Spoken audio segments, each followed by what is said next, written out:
तो बेटा अगले एग्जांपल्स की हम बात करते हैं, 9th एग्जांपल्स। कॉन्जुगेशन बताना है। तो देखो यहाँ पे पाई सिग्मा पाई, तो यहाँ पे पाई पाई कॉन्जुगेशन है। नो डाउट इसका लोन पेयर भी इसके पास है, बट लोन पेयर का कॉन्जुगेशन नहीं है। देखो लोन पेयर और अगले एटम पे देखो कोई पाई बॉन्ड नहीं है, तो यहाँ पे पाई पाई कॉन्जुगेशन है। और अगर इलेक्ट्रॉन्स की बात करेंगे तो इलेक्ट्रॉन्स यहाँ पे 4 इलेक्ट्रॉन्स रेजोनेंस कर रहे हैं, 4p इलेक्ट्रॉन्स, तो p ऑर्बिटल भी 4 हुए और 4p इलेक्ट्रॉन्स भी क्या कर रहे हैं, रेजोनेंस कर रहे हैं। दोनों लोन पेयर लोकलाइज्ड है। इसके जो 2lp है वो क्या है, लोकलाइज्ड है। रेजोनेंस करेगा तो डीलोकलाइज्ड और रेजोनेंस नहीं करेगा तो लोकलाइज्ड। क्लियर। अगला एग्जांपल देखो, अब थोड़ा फास्ट कर रहे हैं। पाई सिग्मा पाई, ये कार्बन रेजोनेंस में इन्वॉल्व नहीं है। इसका लोन पेयर भी रेजोनेंस में इन्वॉल्व नहीं है क्योंकि लोन पेयर कॉन्जुगेशन में नहीं है। Total number of p orbital 1 2 3 4 5 6, p orbital 6, pi electron 6, और दोनों लोन पेयर उसके क्या हैं, लोकलाइज्ड हैं कीटोन का। नेक्स्ट देखो पाई सिग्मा पाई, और इसका भी लोन पेयर रेजोनेंस में इन्वॉल्व नहीं है, याद रखना, क्योंकि लोन पेयर का कॉन्जुगेशन ही नहीं है। तो आपके पास 2 पाई बॉन्ड में से एक ही पाई बॉन्ड रेजोनेंस करेगा। कितने p ऑर्बिटल रेजोनेंस में इन्वॉल्व है, 1 2 3 4 5 6।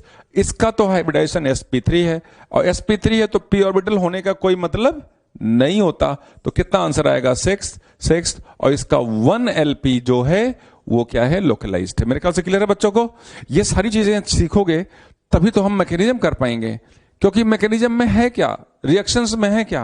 अरे भैया इलेक्ट्रॉन देखना है, जहां इलेक्ट्रॉन ज्यादा वही जाके प्लस पे अटैक करेगा, क्योंकि इलेक्ट्रॉन नेगेटिवली चार्ज है, नेगेटिव प्लस पे अटैक करता है, प्लस माइनस पे अटैक करता है। और प्लस माइनस को कौन सपोर्ट करता है, कैसे पता चलता है किसे प्लस है किसे माइनस चार्ज है, इलेक्ट्रॉनिक इफेक्ट से।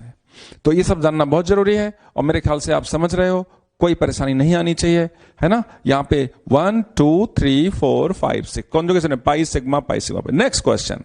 अब देखो यहां तक तो हमने आप बच्चों को सिखा दिया, क्या सिखाया, पाई पाई कॉन्जुगेशन। ये जो एग्जांपल्स थे पाई पाई के, अब पाई के साथ साथ हम किसकी बात कर रहे हैं, लोन पेयर का कॉन्जुगेशन। देखो पाई नेक्स्ट एटम पर क्या है, NH2, इसका लोन पेयर रेजोनेंस में होगा। बच्चे कहते हैं कि सर इसका हाइब्रिडेशन तो sp3 होगा। नो भाई, जब आपने केमिकल बॉन्डिंग पढ़ा था तो कहा था कि स्टेरिक नंबर काउंट करने के लिए लोन पेयर को तब इंक्लूड करेंगे जब वो कॉन्जुगेशन में ना हो। ये कॉन्जुगेशन में पाई सिग्मा लोन पेयर, तो इस n का हाइब्रिडेशन क्या होगा, sp2 होगा। करेक्ट। तो ये p ऑर्बिटल जो है ना, ये जो लोन पेयर है वो p ऑर्बिटल में, एक p ऑर्बिटल इधर है, एक p ऑर्बिटल इधर है। टोटल p ऑर्बिटल कितने हैं, 3p ऑर्बिटल है भैया। इसमें टोटल p ऑर्बिटल कितने हैं, 3, और लोन पेयर कितने इलेक्ट्रॉन्स रेजोनेंस कर रहे हैं, 1 2 3 4। लोन पेयर इसका डीलोकलाइज्ड है। लोन पेयर क्या है, डीलोकलाइज्ड है। नई बात समझ में आ रही है। लोन पेयर अगर कॉन्जुगेशन में होगा तो रेजोनेंस करेगा, कौन रोक सकता है, क्योंकि फिर वो कहते हैं वो स्ट्रक्चर नेचर में पाया नहीं जाता, वो हाइपोथेटिकल स्ट्रक्चर होता है, इसका मेन स्ट्रक्चर होता है हाइब्रिड, जो आपको सिखाएंगे। ऐसे यहां भी देखो pi sigma lone pair, out of the 2 lone pair only 1 lone pair will delocalised. तो टोटल p ऑर्बिटल्स कितने हैं, यहां पे एक p ऑर्बिटल में क्या है, लोन पेयर है, और एक लोन पेयर हाइब्रिडाइज ऑर्बिटल में होगा, क्योंकि इसका हाइब्रिडाइजेशन sp2 है। बच्चों को समझ में नहीं आता sp2 कैसे है, आपने सीखा था, फिर मैं वही चीज रिपीट कर रहा हूं। लोन पेयर अगर कॉन्जुगेशन में होगा, स्टेरिक नंबर में काउंट नहीं करोगे। स्टेरिक नंबर कैसे निकालोगे, एक इधर बॉन्ड पेयर, एक इधर बॉन्ड पेयर 2, और 2 लोन पेयर में से एक लोन पेयर रेजोनेंस करेगा, एक लोन पेयर रेजोनेंस नहीं करेगा, स्टेरिक नंबर 3 निकलेगा, हाइब्रिडेशन क्या आएगा, sp2। तो टोटल p ऑर्बिटल कितने हुए, 1, एक यहां p ऑर्बिटल आएगा 2, एक यहां पे आएगा 3, एक यहां पे आएगा 4, एक यहां पे आएगा 5। तो 5 p ऑर्बिटल्स आए, और इलेक्ट्रॉन्स कितने आए रेजोनेंस करने वाले, हर ऑर्बिटल में 1 2 3 4, और यहां पे एक लोन पेयर, तो 4 और प्लस लोन पेयर कितने हो जाएंगे, 6। तो out of the 2 lone pair एक लोन पेयर लोकलाइज्ड है, एक लोन पेयर डीलोकलाइज्ड है। करेक्ट बेटा। अगला एग्जांपल अब थोड़ा फास्ट करेंगे। देखो यहां पे कितना जाएगा, 1 2 3 4 5, तो यहां पे p ऑर्बिटल, यहां भी 5 आएंगे, इलेक्ट्रॉन 6 आएंगे। अब ये देखो 15th क्वेश्चन हमने इंपॉर्टेंट लिखा है। और 15th को आप 12 से कंपेयर करो। 12 में NH2 का हाइब्रिडेशन sp2 आया, क्योंकि ये कॉन्जुगेशन में है, इस लोन पेयर को हमने एक्सक्लूड कर दिया स्टेट नंबर में, लेकिन ये लोन पेयर कॉन्जुगेशन में नहीं है। देखो पाई सिग्मा सिग्मा सिग्मा, 3 बार सिग्मा आया, तो यहां पे कोई भी p ऑर्बिटल कॉन्जुगेशन में नहीं है, कोई भी इलेक्ट्रॉन रेजोनेंस नहीं कर रहा है, और इस मॉलिक्यूल में NH2 का लोन पेयर क्या है, लोकलाइज्ड है। तो 15th को देखो हमने इंपॉर्टेंट लिख दिया। कॉन्जुगेशन में होगा तो रेजोनेंस होगा, और रेजोनेंस होगा तो लोन पेयर p ऑर्बिटल में होगा, यानी sp2 होगा, उसका हाइब्रिडेशन sp3 नहीं होगा, ध्यान देना। इसमें देखो pi sigma sigma double sigma आ गया। अब यहां पे ये OH क्या रेजोनेंस में इन्वॉल्व है? नहीं, क्योंकि ये कॉन्जुगेशन में नहीं है। तो यहां पे रेजोनेंस करने वाले कितने p ऑर्बिटल्स हैं? 1 2 3 4। रेजोनेंस करने वाले 4 p ऑर्बिटल्स हैं, 4 इलेक्ट्रॉन्स हैं।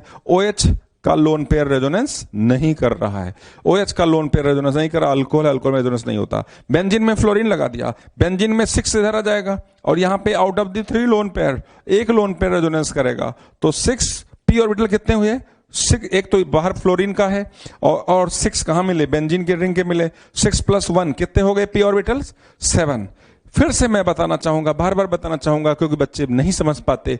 3 लोन पेयर में से एक लोन पेयर, बच्चे कहते हैं क्यों रेजोनेंस करेगा? भैया साइंस एक्सपेरिमेंटल सब्जेक्ट है। जब इस मॉलिक्यूल का रिसर्च किया गया तो देखा कि यहां पर ये जो सिंगल लाइन दिख रही है ना, यहां पे सिंगल बॉन्ड नहीं है, यहां पे डबल बॉन्ड का कैरेक्टर आ रहा है, जिसको एक्सप्लेन करने के लिए रेजोनेंस की हेल्प ली गई है। सीखोगे आप चल करके। 7, तो 7 के साथ 7 p ऑर्बिटल, क्योंकि फ्लोरीन का एक p ऑर्बिटल जिसमें एक लोन पेयर है रेजोनेंस कर रहा है, तो 6 + 2 कितने इलेक्ट्रॉन्स हो गए? 8 इलेक्ट्रॉन्स हो गए। ऐसे यहां पे देखो, इस NH2 की अगर बात करो तो NH2 का लोन पेयर रेजोनेंस नहीं कर रहा है, कॉन्जुगेशन में है ही नहीं। अगर कॉन्जुगेशन में नहीं है तो इसका हाइब्रिडेशन क्या होगा? sp3 होगा, लोन पेयर उसका लोकलाइज्ड होगा। अगर लोन पेयर लोकलाइज्ड होगा तो टोटल रेजोनेंस करने वाले इलेक्ट्रॉन्स इसके पास कितने हैं? 6। बेंजीन वाले इलेक्ट्रॉन रेजोनेंस कर रहे हैं, बाहर वाला इलेक्ट्रॉन रेजोनेंस नहीं कर रहा है, तो टोटल जो p ऑर्बिटल्स आए दैट वे वो 6 आए, और रेजोनेंस करने वाले जो इलेक्ट्रॉन्स आए वो भी क्या आए? 6 आए, लेकिन लोन पेयर रेजोनेंस नहीं कर रहा है, तो NH2 का लोन पेयर को क्या कर दें? लोकलाइज्ड है। अगला एग्जांपल देखो, कीटीन। कीटीन इसको बोलते हैं, इसमें कॉन्जुगेशन की बात करो। देखो पाई बॉन्ड के साथ अगले एटम पे, तीसरे एटम पे, ऑक्सीजन पर क्या है? Lone pair. तो यहां पे पाई LP कॉन्जुगेशन है। Out of the 2 lone pair एक लोन पेयर रेजोनेंस कर रहा है, दूसरा रेजोनेंस नहीं कर रहा है, करेक्ट। तो यहां पे, और इधर से भी देख लो, लोन पेयर के साथ अगले एटम पे पाई बॉन्ड है, तो यहां पे पाई LP कॉन्जुगेशन है। रेजोनेंस करने वाले जो p ऑर्बिटल हैं, एक p ऑर्बिटल में एक लोन पेयर है और 2 p ऑर्बिटल यहां पर है। टोटल p ऑर्बिटल्स कितने हैं? 3। और रेजोनेंस करने वाले टोटल इलेक्ट्रॉन्स कितने हैं? 1 2, और 2 यहां पर कितने आ गए? 4। Out of the 2 lone pair एक लोन पेयर रेजोनेंस कर रहा है, एक लोन पेयर रेजोनेंस। इसका मतलब यह है कि अगर किसी एटम के पास मोर देन 1 लोन पेयर हो तो एक ही रेजोनेंस करेगा, बाकी लोग रेजोनेंस नहीं करेंगे, करेक्ट। अगला एग्जांपल देखो, पाई बॉन्ड के साथ अगले एटम पे नेगेटिव चार्ज। अब पाई बॉन्ड के साथ अगले एटम पे नेगेटिव चार्ज, क्या ये पाई बॉन्ड रेजोनेंस करेगा? अगर कॉन्जुगेशन में होगा तो करेगा, नहीं तो नहीं करेगा। तो आपने कहा पाई बॉन्ड अगले एटम पे, आगे पाई बॉन्ड नहीं है, हमें पीछे नहीं जाना है, आगे जाना है। तो यहां पर ये पाई बॉन्ड रेजोनेंस में नहीं गए, नेगेटिव और ये पाई रेजोनेंस में है। तो टोटल p ऑर्बिटल्स कितने इसके पास हो गए? 3 p ऑर्बिटल्स। एक तो ये नेगेटिव चार्ज वाला p ऑर्बिटल, और ये इधर कॉलेज जो इसने पाई बॉन्ड बना रखा है, ये p ऑर्बिटल्स, 3 p ऑर्बिटल्स, और इलेक्ट्रॉन 1 2, और negative charge equal to 2 electrons, कितने हो गए? 4। यहां पर देखें पाई और यहां पे नेगेटिव, कितने p ऑर्बिटल्स? 3। ये नेगेटिव चार्ज p ऑर्बिटल में होगा, याद रखना। नेगेटिव डॉट बनाने का मतलब ये नहीं है कि एक हवा में इलेक्ट्रॉन्स होगा। इलेक्ट्रॉन के पाए जाने के लिए कोई ऑर्बिटल तो होना चाहिए कि नहीं होना चाहिए। तो ये नेगेटिव चार्ज कहां पर जाएगा? ऑर्बिटल में। उस ऑर्बिटल का नाम होगा कौन सा? p orbital. क्यों? क्योंकि इसका हाइब्रिडाइजेशन क्या होगा बताओ? sp2। अब बच्चे कहते हैं कि सर अगर कार्बेनाइन होगा तो उसका हाइब्रिडेशन क्या होगा? देखो अगर हम कार्बेनाइन यहां बना दे, देखो C ऐसे ओपन चेन में, ऐसे ऐसे ऐसे, यहां कार्बन, ये रेजोनेंस नहीं कर रहा ना भाई, रेजोनेंस नहीं कर रहा है, तो इसका हाइब्रिडेशन क्या जाएगा? sp3 करेगा। अगर रेजोनेंस में शामिल होगा, कॉन्जुगेशन में होगा, तो वो हाइपोथेटिकल स्ट्रक्चर होगा। उसका रियल स्ट्रक्चर बनाने के लिए उसको p ऑर्बिटल में हमें लेना पड़ेगा, क्योंकि रेजोनेंस की कंडीशन है। यहां पर नोटिस करें, पाई सिग्मा पाई, ये sp3 कार्बन है, ये नेगेटिव चार्ज लोकलाइज्ड है बेटा, क्योंकि कॉन्जुगेशन में इन्वॉल्व नहीं है। तो टोटल पी ऑर्बिटल्स कितने हुए 4, और इलेक्ट्रॉन्स जो रेजोनेंस कर रहे हैं वो भी कितने हैं 4। यहां पे टोटल इलेक्ट्रॉन्स जो रेजोनेंस कर रहे हैं वो कितने हैं 4। पाई बॉन्ड इधर और negative charge is equal to 2 electrons. नई बात बच्चों को समझ में आती है। देखो नेगेटिव चार्ज क्या होता है, कोई बॉन्ड बनाना, बॉन्ड बनता है डबल इलेक्ट्रॉन से। नेगेटिव चार्ज किस इसके ऊपर कब आएगा, जब शेड इलेक्ट्रॉन को अपनी तरफ ले लेगा। तो अपने शेड इलेक्ट्रॉन को अपनी तरफ लेगा मतलब 2 इलेक्ट्रॉन ने बॉन्ड बनाया था, दोनों इलेक्ट्रॉन इसके पास चले आए, तो पेयर्ड होता है 8 इलेक्ट्रॉन्स हो जाते हैं। यहां पे देखो ये sp3 कार्बन है, ये रेजोनेंस नहीं करेगा। टोटल रेजोनेंस कितने कर रहे हैं 1 2 3 4 5 पी ऑर्बिटल से रेजोनेंस कर रहे हैं, और इलेक्ट्रॉन्स कितने हैं 1 2 3 4 और 4 + 2 6। यहां पे देखो carboxylate ion negative sigma pi कितने रेजोनेंस कर रहे हैं, एक पी ऑर्बिटल इधर है, एक पी ऑर्बिटल इधर है, एक पी ऑर्बिटल इधर, इसका हाइब्रिडेशन क्या जाएगा sp2। तो अगर sp2 जाएगा तो टोटल पी ऑर्बिटल कितने हुए 3, और रेजोनेंस करने वाले इलेक्ट्रॉन्स कितने हुए 2 + 2 कितने हो गए 4। ऐसे यहां पर देखो 1 2 3 4 5 pi sigma pi sigma pi, sorry pi sigma plus, तो 1 2 3 4 5 पी ऑर्बिटल्स हुए।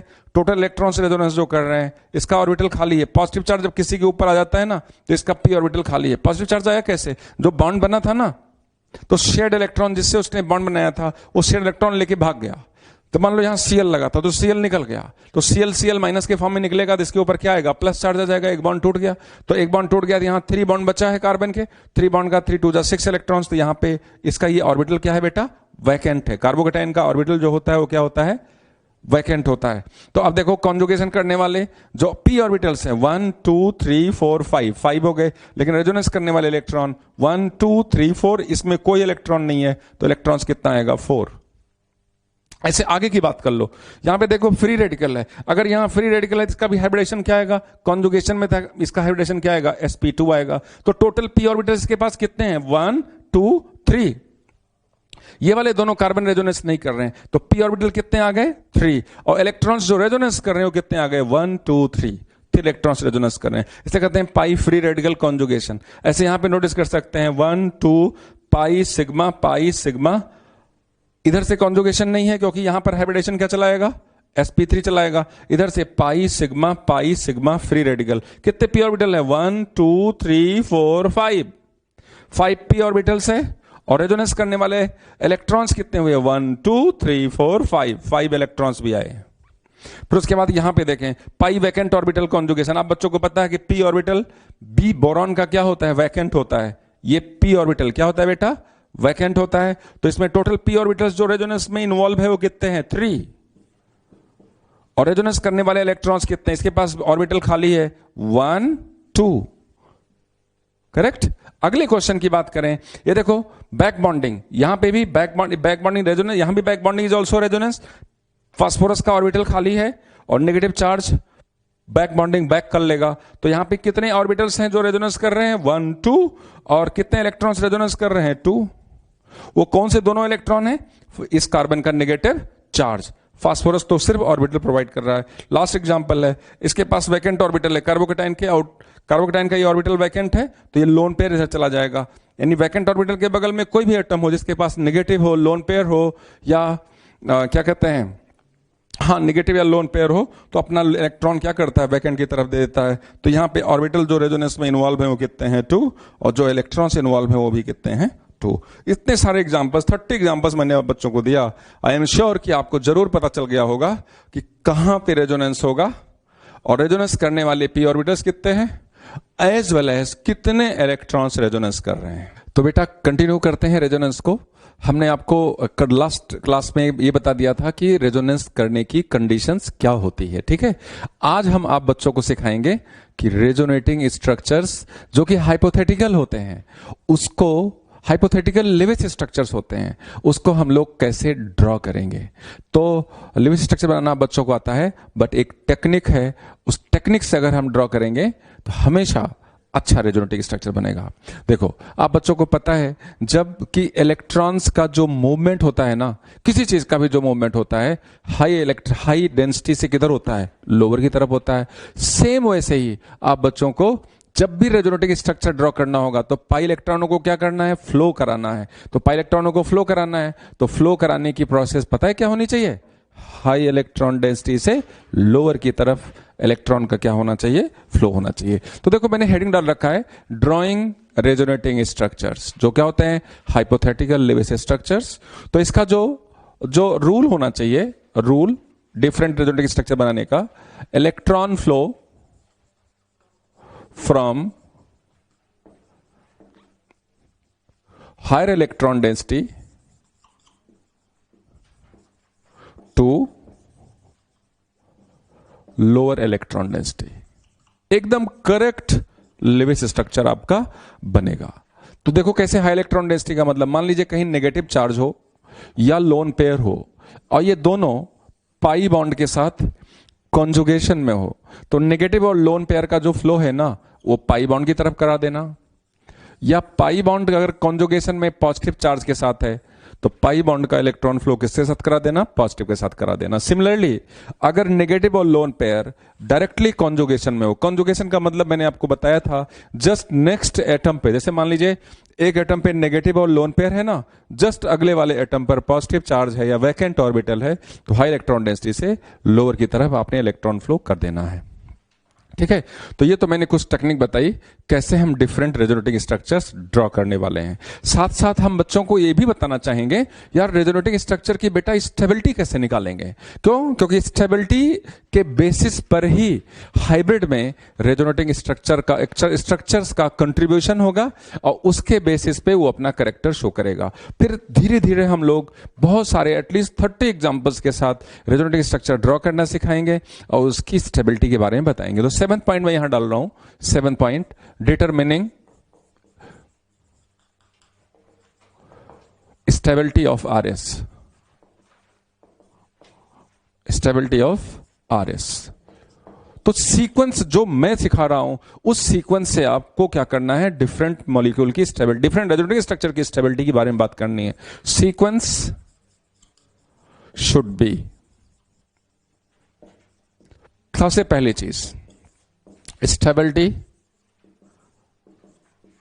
डायरेक्टली प्रोपोर्शनल टू, ऐसे दो रेजोनेटिंग स्ट्रक्चर जिसमें पाई बॉन्ड का नंबर ज्यादा होगा उसकी स्टेबिलिटी को आप ज्यादा करोगे। क्यों, क्योंकि अगर सिग्मा इलेक्ट्रॉन तो वैसे का वैसे रहेगा, जो भी चेंज होगा पाई इलेक्ट्रॉन चेंज होगा, तो जिसमें पाई इलेक्ट्रॉन्स ज्यादा होगा, जिसमें बॉन्डिंग ज्यादा होगी, उसकी स्टेबिलिटी क्या होगी, ज्यादा होगी। पहला रूल आप लागू, stability directly proportional to number of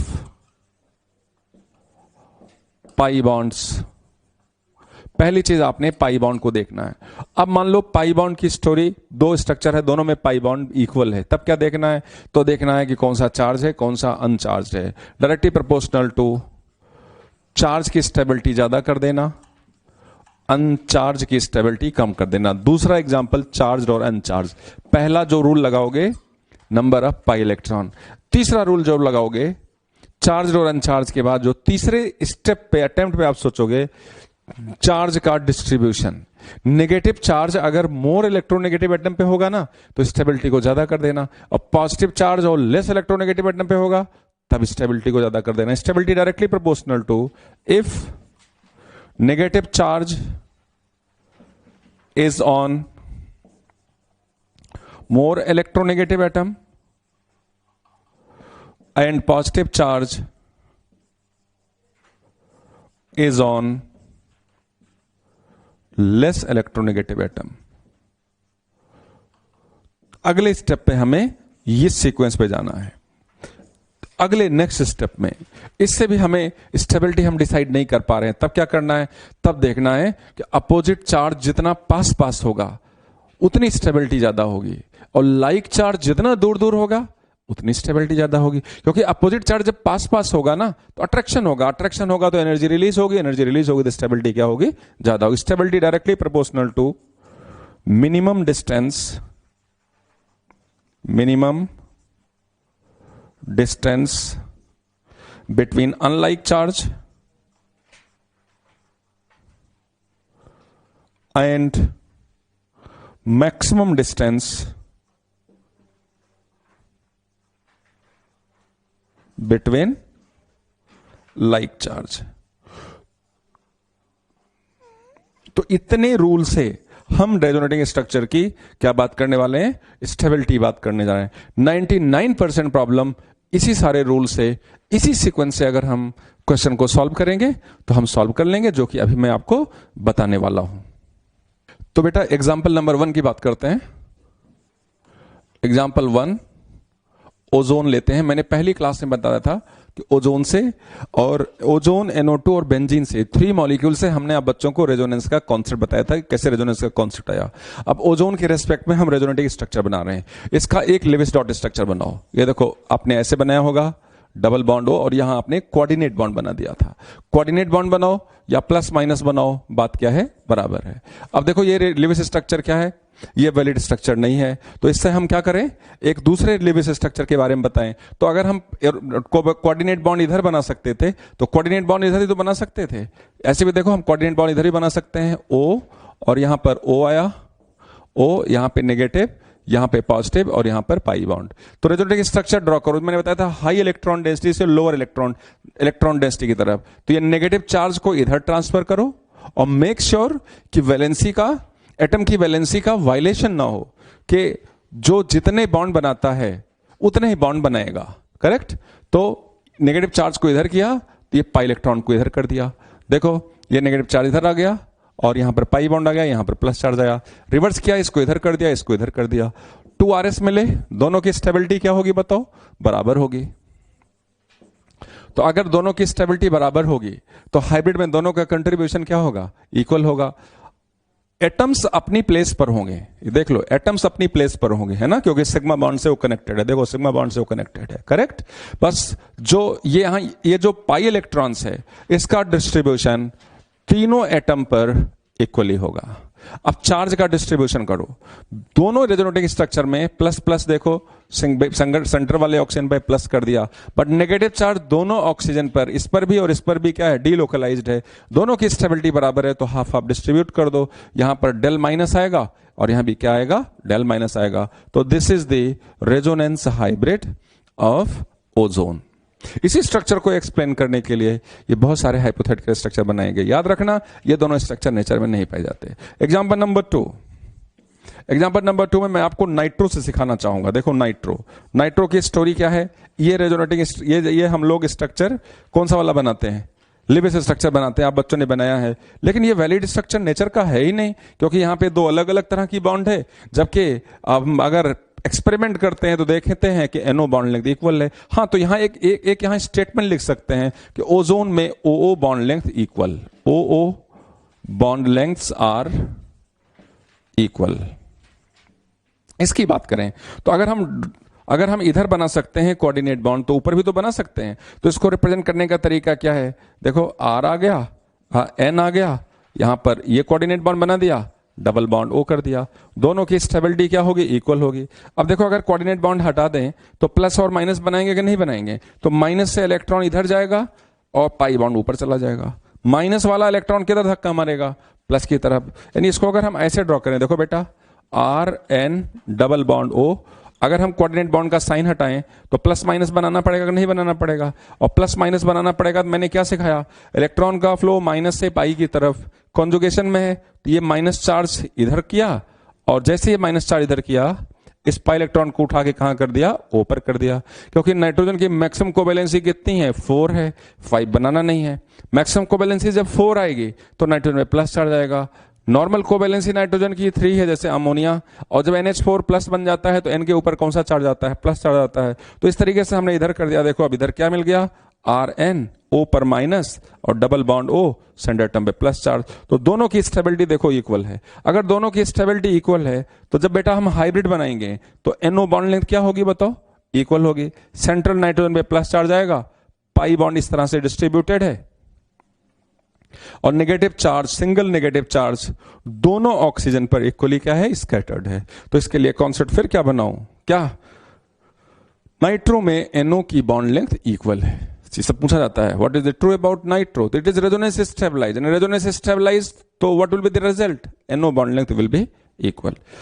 एक खास बात मैं बताना चाहूंगा बच्चों को, पहले ही बता चुका हूं, यहां N के पास एक p ऑर्बिटल है, ऑक्सीजन के पास एक p ऑर्बिटल है। ये ऑक्सीजन जो नेगेटिव चार्ज है ना, ये भी p ऑर्बिटल में होगा, तभी तो जाके रेजोनेंस होगा। हमने कहा था कि negative positive, lone pair, free radical अगर पाई बॉन्ड के साथ कॉन्जुगेशन में होंगे तो डीलोकलाइजेशन होगा, और डीलोकलाइजेशन तभी होगा जब वो p ऑर्बिटल में होगा। तो अगर इस ऑक्सीजन के पास एक p ऑर्बिटल है तो इसका हाइब्रिडाइजेशन क्या होगा? sp2 होगा। इसका तो sp2 आप निकाल लेते हो, इसका sp2 निकाल लेते हो, लेकिन इस ऑक्सीजन का हाइब्रिडाइजेशन आप नहीं निकाल पाते हो। तो अगर रेजोनेंस में है कोई भी एटम तो उसका हाइब्रिडाइजेशन sp3 तो नहीं होगा, तो फिर क्या होगा? sp2 होगा। करेक्ट? तो नाइट्रो के बारे में मैंने बताया। तीसरा एग्जाम्पल मैं आपको बहुत थोड़ा टाइम लगा के बताऊंगा, बेंजीन का एग्जाम्पल। ये देखो बेंजीन, इसको थोड़ा ऐसे बनाते हैं, यह है बेंजीन। ठीक, ये पाई बॉन्ड यहां है, पाई बॉन्ड यहां है, पाई बॉन्ड यहां है। ये फर्जी स्ट्रक्चर है, नेचर में पाया नहीं जाता, क्योंकि नेचर में तो बेंजीन में कार्बन कार्बन की बॉन्ड लेंथ इक्वल है।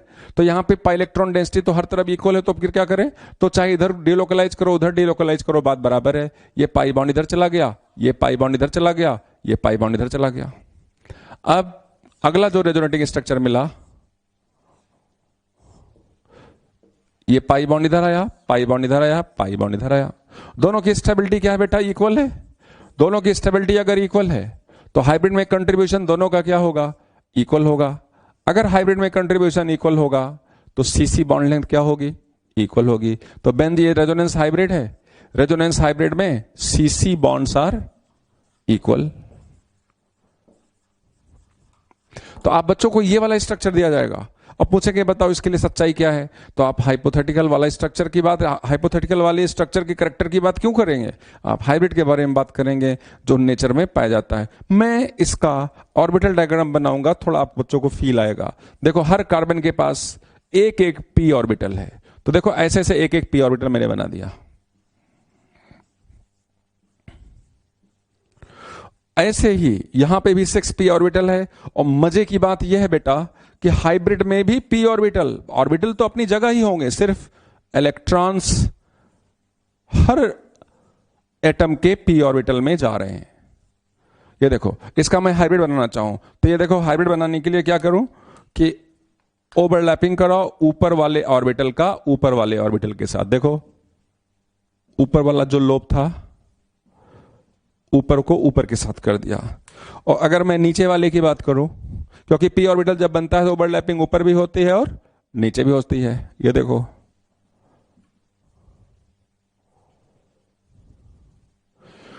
मेरे ख्याल से आपको समझ में आ रहा होगा कि ये जो ब्लैक वाली लाइन है that is sigma orbital, flat hexagon, और ये जो ब्लू वाली लाइन है, ब्लू वाले इलेक्ट्रॉन्स ऊपर है, प्लेन के ऊपर है, सिग्मा प्लेन के ऊपर है, और जो रेड वाले इलेक्ट्रॉन्स है सिग्मा प्लेन के नीचे है। ठीक है ना भाई? तो एक तरीके से हम कह सकते हैं कि इसके पास देखो बेंजीन के पास टोटल इलेक्ट्रॉन जो रेजोनेंस करने वाले हैं वो कितने हैं? 6 है, और कहते हैं कि ये 6 इलेक्ट्रॉन्स डीलोकलाइज्ड है। मतलब क्या है पता है? स्ट्रेट फॉरवर्ड अपने घरों की भाषा में बात करें, जैसे मान लो कि एक कॉलोनी है, उस कॉलोनी में 6 लोग रहते हैं, 6 कार्बन की फैमिली, कार्बन टाइप की फैमिली है, 1 2 3 4 5 6, और हर रूम में एक एक बच्चे हैं। इसके रूम में एक बच्चा है, इसके रूम में एक बच्चा है, इसके रूम में बच्चा है, इसके रूम में बच्चा है। तो ये तो थ्योरेटिकल है, लेकिन सच्चे माने में अगर देखा जाए, इन फैमिली जो 6 कार्बन के लोग हैं, 6 फैमिली मेंबर्स हैं, इनके जो 6 बच्चे हैं ना रेड वाले, ये सबके घरों में जा रहे हैं। देखो ना सबके घरों में जा रहे हैं, दौड़ रहे हैं। मतलब ये इसके घर में भी जा रहा है, इसके घर में जा रहा है, इसके घर में, इसे कहते हैं डीलोकलाइजेशन। इलेक्ट्रॉन्स तो रुकता वैसे नहीं, इलेक्ट्रॉन्स तो हमेशा मूवमेंट करता है। तो कहते हैं कि जो इलेक्ट्रॉन है, जो पाई इलेक्ट्रॉन है, जो रेजोनेंस करने वाला इलेक्ट्रॉन है, वो जस्ट एडजेसेंट वाले पाई इलेक्ट्रॉन पे अगर कॉन्जुगेशन में है तो उसके ऑर्बिटल में भी जा रहा है, डीलोकलाइज्ड। तो कोई बोले कि ये 6 कार्बन के जो इलेक्ट्रॉन्स हैं वो कितने p ऑर्बिटल में रेजोनेंस कर रहे हैं, दौड़ रहे हैं, भाग रहे हैं, खेल रहे हैं, तो आंसर आएगा 6p ऑर्बिटल में वो क्या कर रहे हैं? दौड़ रहे हैं, खेल रहे हैं। सारे इलेक्ट्रॉन्स सारे ऑर्बिटल के पार्ट हैं, मिक्स्ड है। करेक्ट? तो इस तरीके से हमने ऑर्बिटल डायग्राम बताया, किसका? बेंजीन का, हाइब्रिड का। तो इसकी अगर हम ऑर्बिटल डायग्राम की बात करें तो यहां पे देखो ये पाई बॉन्ड इधर है, तो यहां ऐसे ऐसे ओवरलैप कर दो, यहां ऐसे ऐसे ओवरलैप कर दो, यहां ऐसे ऐसे ओवरलैप कर दो।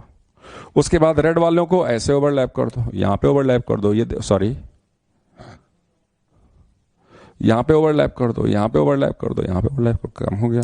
तो अब हम इस स्ट्रक्चर से आप बच्चों को यह सिखा पाए हैं कि ऑर्बिटल्स अपनी जगह पे ही रहेगा, खाली इलेक्ट्रॉन मूव करेगा। करेक्ट? तो ये हो गया बेंजीन का hybrid CC bond length equal.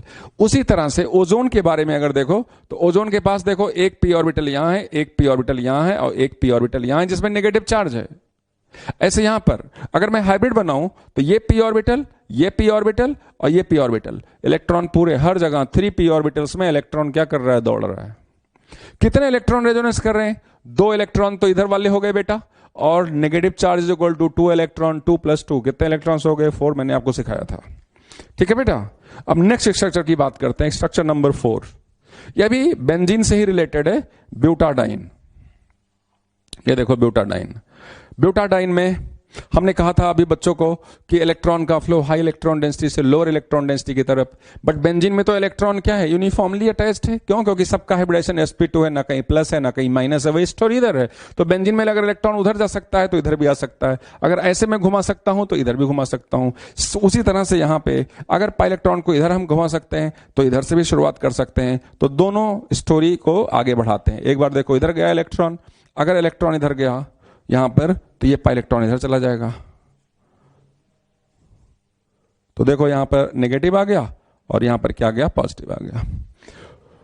तो दूसरा रेजोनेटिंग स्ट्रक्चर ड्रॉ करें अपोजिट डायरेक्शन में। ये देखो बेटा अपोजिट डायरेक्शन में चला गया, ये पाई बॉन्ड इधर आया, ये पाई को इधर कर देते, यहां पे इधर करते तो यहां पे प्लस आ जाता, फिर ये घूम जाता इधर, तो यहां पे नेगेटिव आ गया, यहां पर प्लस आ गया। अब स्टेबिलिटी पहला रूल कहता है जहां पाई बॉन्ड ज्यादा उसकी स्टेबिलिटी ज्यादा। पहले रूल से क्वेश्चन सॉल्व हो गया, इसकी स्टेबिलिटी ज्यादा, ए की स्टेबिलिटी ज्यादा। और बी और सी की बात करें तो दोनों की स्टेबिलिटी क्या होगी? Equal. Stability A is greater than B equal to C. Hybrid अगर बनाएंगे तो हाइब्रिड में ए का कैरेक्टर सबसे ज्यादा जाएगा क्योंकि ए की स्टेबिलिटी सबसे ज्यादा है।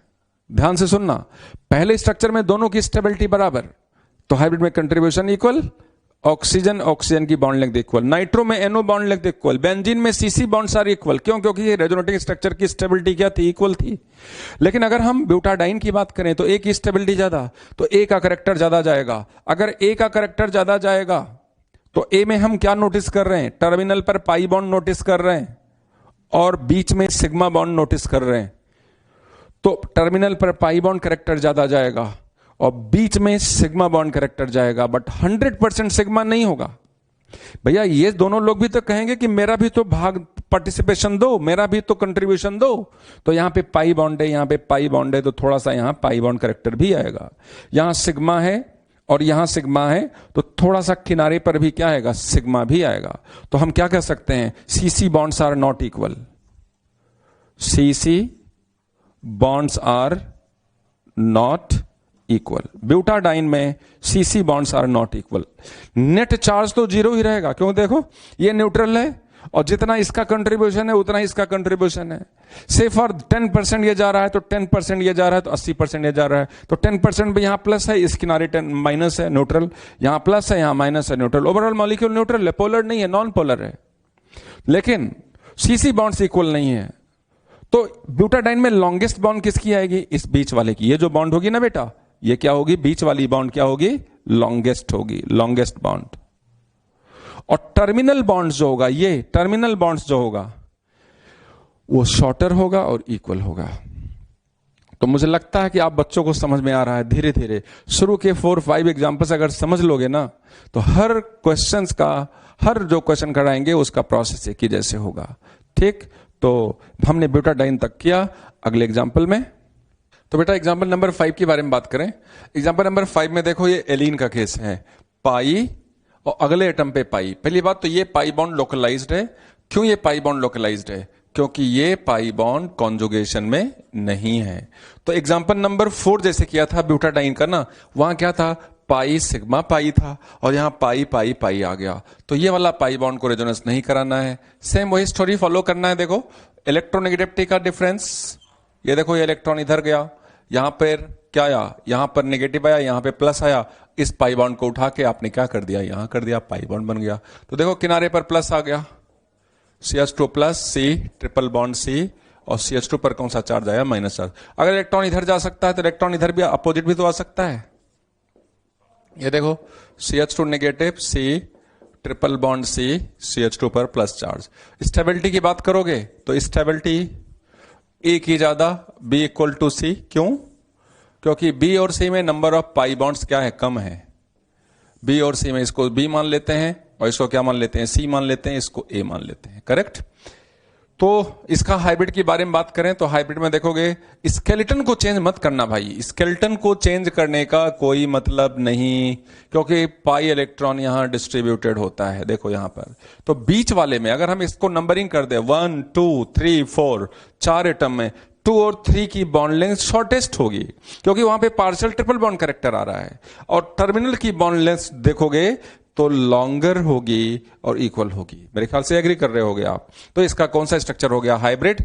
नेट चार्ज 0 होगा, क्यों? क्योंकि सबसे ज्यादा स्टेबिलिटी इसकी है, इसका कंट्रीब्यूशन ज्यादा जाएगा। इन दोनों की कंट्रीब्यूशन बराबर होगा कि दोनों की स्टेबिलिटी बराबर है, तो यहां प्लस है, यहां माइनस है, यहां न्यूट्रल हो गया, यहां प्लस है, यहां माइनस है, यहां न्यूट्रल हो गया। यहां पर ट्रिपल बॉन्ड है, यहां पर ट्रिपल बॉन्ड है, यहां पर डबल बॉन्ड है, तो लो यहां इसका कंट्रीब्यूशन ज्यादा, तो डबल बॉन्ड यहां तो देखो क्या हो गया, आया। बट डबल बॉन्ड तो इसका 100% आएगा, क्योंकि इसका डबल बॉन्ड तो रेजोनेंस नहीं कर रहा है, बट इन दोनों पे ट्रिपल बॉन्ड आ रहा है, तो ट्रिपल बॉन्ड के कारण यहां पे पार्शियल कैरेक्टर आ गया ट्रिपल बॉन्ड का, क्योंकि इन दोनों का कंट्रीब्यूशन कम है। अगले स्ट्रक्चर में देखो, अगले स्ट्रक्चर ये भी ब्यूटाडाइन जैसा है। अगर इसको आइटम नंबर 1 कर लें, 2 कर लें, 3 कर लें, 4 कर लें, चाहे इधर चलो इधर चलो, यहां पे नेगेटिव यहां पे प्लस, तो ये पाई इलेक्ट्रॉन इधर चला जाएगा। तो देखो यहां पर प्लस चार्ज आ गया, यहां पे नेगेटिव गया, यहां पर प्लस गया। अगर इलेक्ट्रॉन इधर जा सकता है तो इलेक्ट्रॉन अपोजिट भी जा सकता है। ये देखो यहां पे प्लस कर दिया, यहां पे पाई बॉन्ड आया, और यहां पर नेगेटिव आ जाएगा, और यहां पर क्या जाएगा, पॉजिटिव आ जाएगा। दोनों की स्टेबिलिटी बराबर, इसकी स्टेबिलिटी सबसे ज्यादा, तो हाइब्रिड में कंट्रीब्यूशन किसका होगा, ए का कंट्रीब्यूशन सबसे ज्यादा होगा। पाई इलेक्ट्रॉन यहां से लेके यहां तक स्कैटर्ड है। ये दोनों इलेक्ट्रॉन, ये दोनों कार्बन, यहां के इलेक्ट्रॉन से रेजोनेंस नहीं कर रहे हैं, क्योंकि वहां पे तो पी ऑर्बिटल है ही नहीं। ध्यान देना, यहां पे पी ऑर्बिटल्स है नहीं, ये रेजोनेंस नहीं कर रहा। रेजोनेंस 1 2 3 4, जो एटम कॉन्जुगेशन में वही तो रेजोनेंस करेगा भाई। तो इलेक्ट्रॉन ऊपर गया तो नेगेटिव प्लस आया, नीचे आ सकता है प्लस माइनस आया। हाइब्रिड बनाया, प्लस और माइनस न्यूट्रल हो गया, प्लस और माइनस न्यूट्रल हो गया। पाई इलेक्ट्रॉन्स यहां से यहां तक डिस्ट्रीब्यूटेड है। याद रखना सीसी बॉन्ड इक्वल नहीं है, क्योंकि सारे रेजोनेटिंग स्ट्रक्चर की स्टेबिलिटी क्या है, अनइक्वल है। जिसकी स्टेबिलिटी ज्यादा उसके कंट्रीब्यूशन ज्यादा। एक शॉर्टकट बताता हूं, जब रेजोनेटिंग स्ट्रक्चर की स्टेबिलिटी इक्वल हो जाए तो बता देना कि सारे बॉन्ड पैरामीटर सेम है। और जब रेजोनेटिंग स्ट्रक्चर की स्टेबिलिटी अनइक्वल हो तो जिसकी स्टेबिलिटी ज्यादा वैसा ही हाइब्रिड दिखेगा। तो स्टेबिलिटी ए की ज्यादा तो हाइब्रिड ऐसे ए की तरह से दिखेगा, बट 100% ए की तरीके से नहीं दिखेगा। इन दोनों का भी तो थोड़ा थोड़ा पार्टिसिपेशन होगा। तो क्या दिखेगा, आप कह देना कि 1 2 और 3 4 की बॉन्ड लेंथ शॉर्टर है, क्योंकि पाई बॉन्ड कैरेक्टर है, और 2 3 की बॉन्ड लेंथ लॉन्गर है, क्योंकि सिग्मा बॉन्ड कैरेक्टर है ए में। बट हां, थोड़ा सा यहां पे पाई बॉन्ड भी कैरेक्टर आएगा due to the structure b and c. अगली इस क्वेश्चन की बात कर रहा हूं, एग्जांपल नंबर 7 का इस मॉलिक्यूल का नाम है एक्रेल्डिहाइड। ठीक है, पाई पाई कॉन्जुगेशन। अब यहां पर आपको थोड़ा सा दिमाग लगाना पड़ेगा। दिमाग ये लगाना पड़ेगा कि ये देखो, ये माइनस आई करता है एल्डिहाइड का ग्रुप, तो अगर ये माइनस आई कर रहा है, वो पाई पाई कॉन्जुगेशन है, तो इलेक्ट्रॉन का फ्लो माइनस आई की तरफ जाएगा। ऑब्वियसली इसकी ताकत ज्यादा है, इलेक्ट्रोनेगेटिविटी ज्यादा है, इलेक्ट्रॉन खींचेगा। तो आपने रेजोनेटिंग स्ट्रक्चर ये बनाना है। याद रखना, ये तो हाइपोथेटिकल स्ट्रक्चर हम ड्रॉ कर रहे हैं भाई। तो हाइपोथेटिकल स्ट्रक्चर में बच्चे कहते हैं सर आप इधर कर रहे हो, आप उधर करो, इलेक्ट्रॉन का फ्लो उधर बनाओ। तो रेजोनेटिंग स्ट्रक्चर बनाने को तो हाइपोथेटिकल स्ट्रक्चर बना सकते हो, लेकिन वो रेजोनेटिंग स्ट्रक्चर हाईली अनस्टेबल होगा। और हाईली अनस्टेबल होगा तो एनर्जी क्या होगी, ज्यादा होगी, और एनर्जी ज्यादा होगी तो कंट्रीब्यूशन बहुत मात्र का मिनिमम होगा। तो हमने बताया था रेजोनेटिंग स्ट्रक्चर के कैरेक्टरिस्टिक्स में क्या, कि रेजोनेटिंग स्ट्रक्चर्स की एनर्जी अप्रॉक्स क्या होनी चाहिए, सेम होनी चाहिए। तो जैसे जो रूल बता रहा हूं उस तरह से आप रेजोनेटिंग स्ट्रक्चर ड्रॉ करेंगे। तो पाई इलेक्ट्रॉन इधर चला गया, क्योंकि ये माइनस आई कर रहा है, तो इसमें जो रेजोनेटिंग स्ट्रक्चर बना, देखो बेटा ये बन गया, यहां ओ पर माइनस चार्ज आ गया और यहां पर कौन सा चार्ज, प्लस चार्ज आ गया। अब इससे अगर इसको बनाना हो तो आप क्या करोगे, इसको पलटोगे, इसको इधर किया और इसको इधर किया। ठीक है, तो इससे ये बन जाएगा। इसकी स्टेबिलिटी ज्यादा, इसकी स्टेबिलिटी कम, क्योंकि यहां पे पाई बॉन्ड के नंबर ज्यादा है।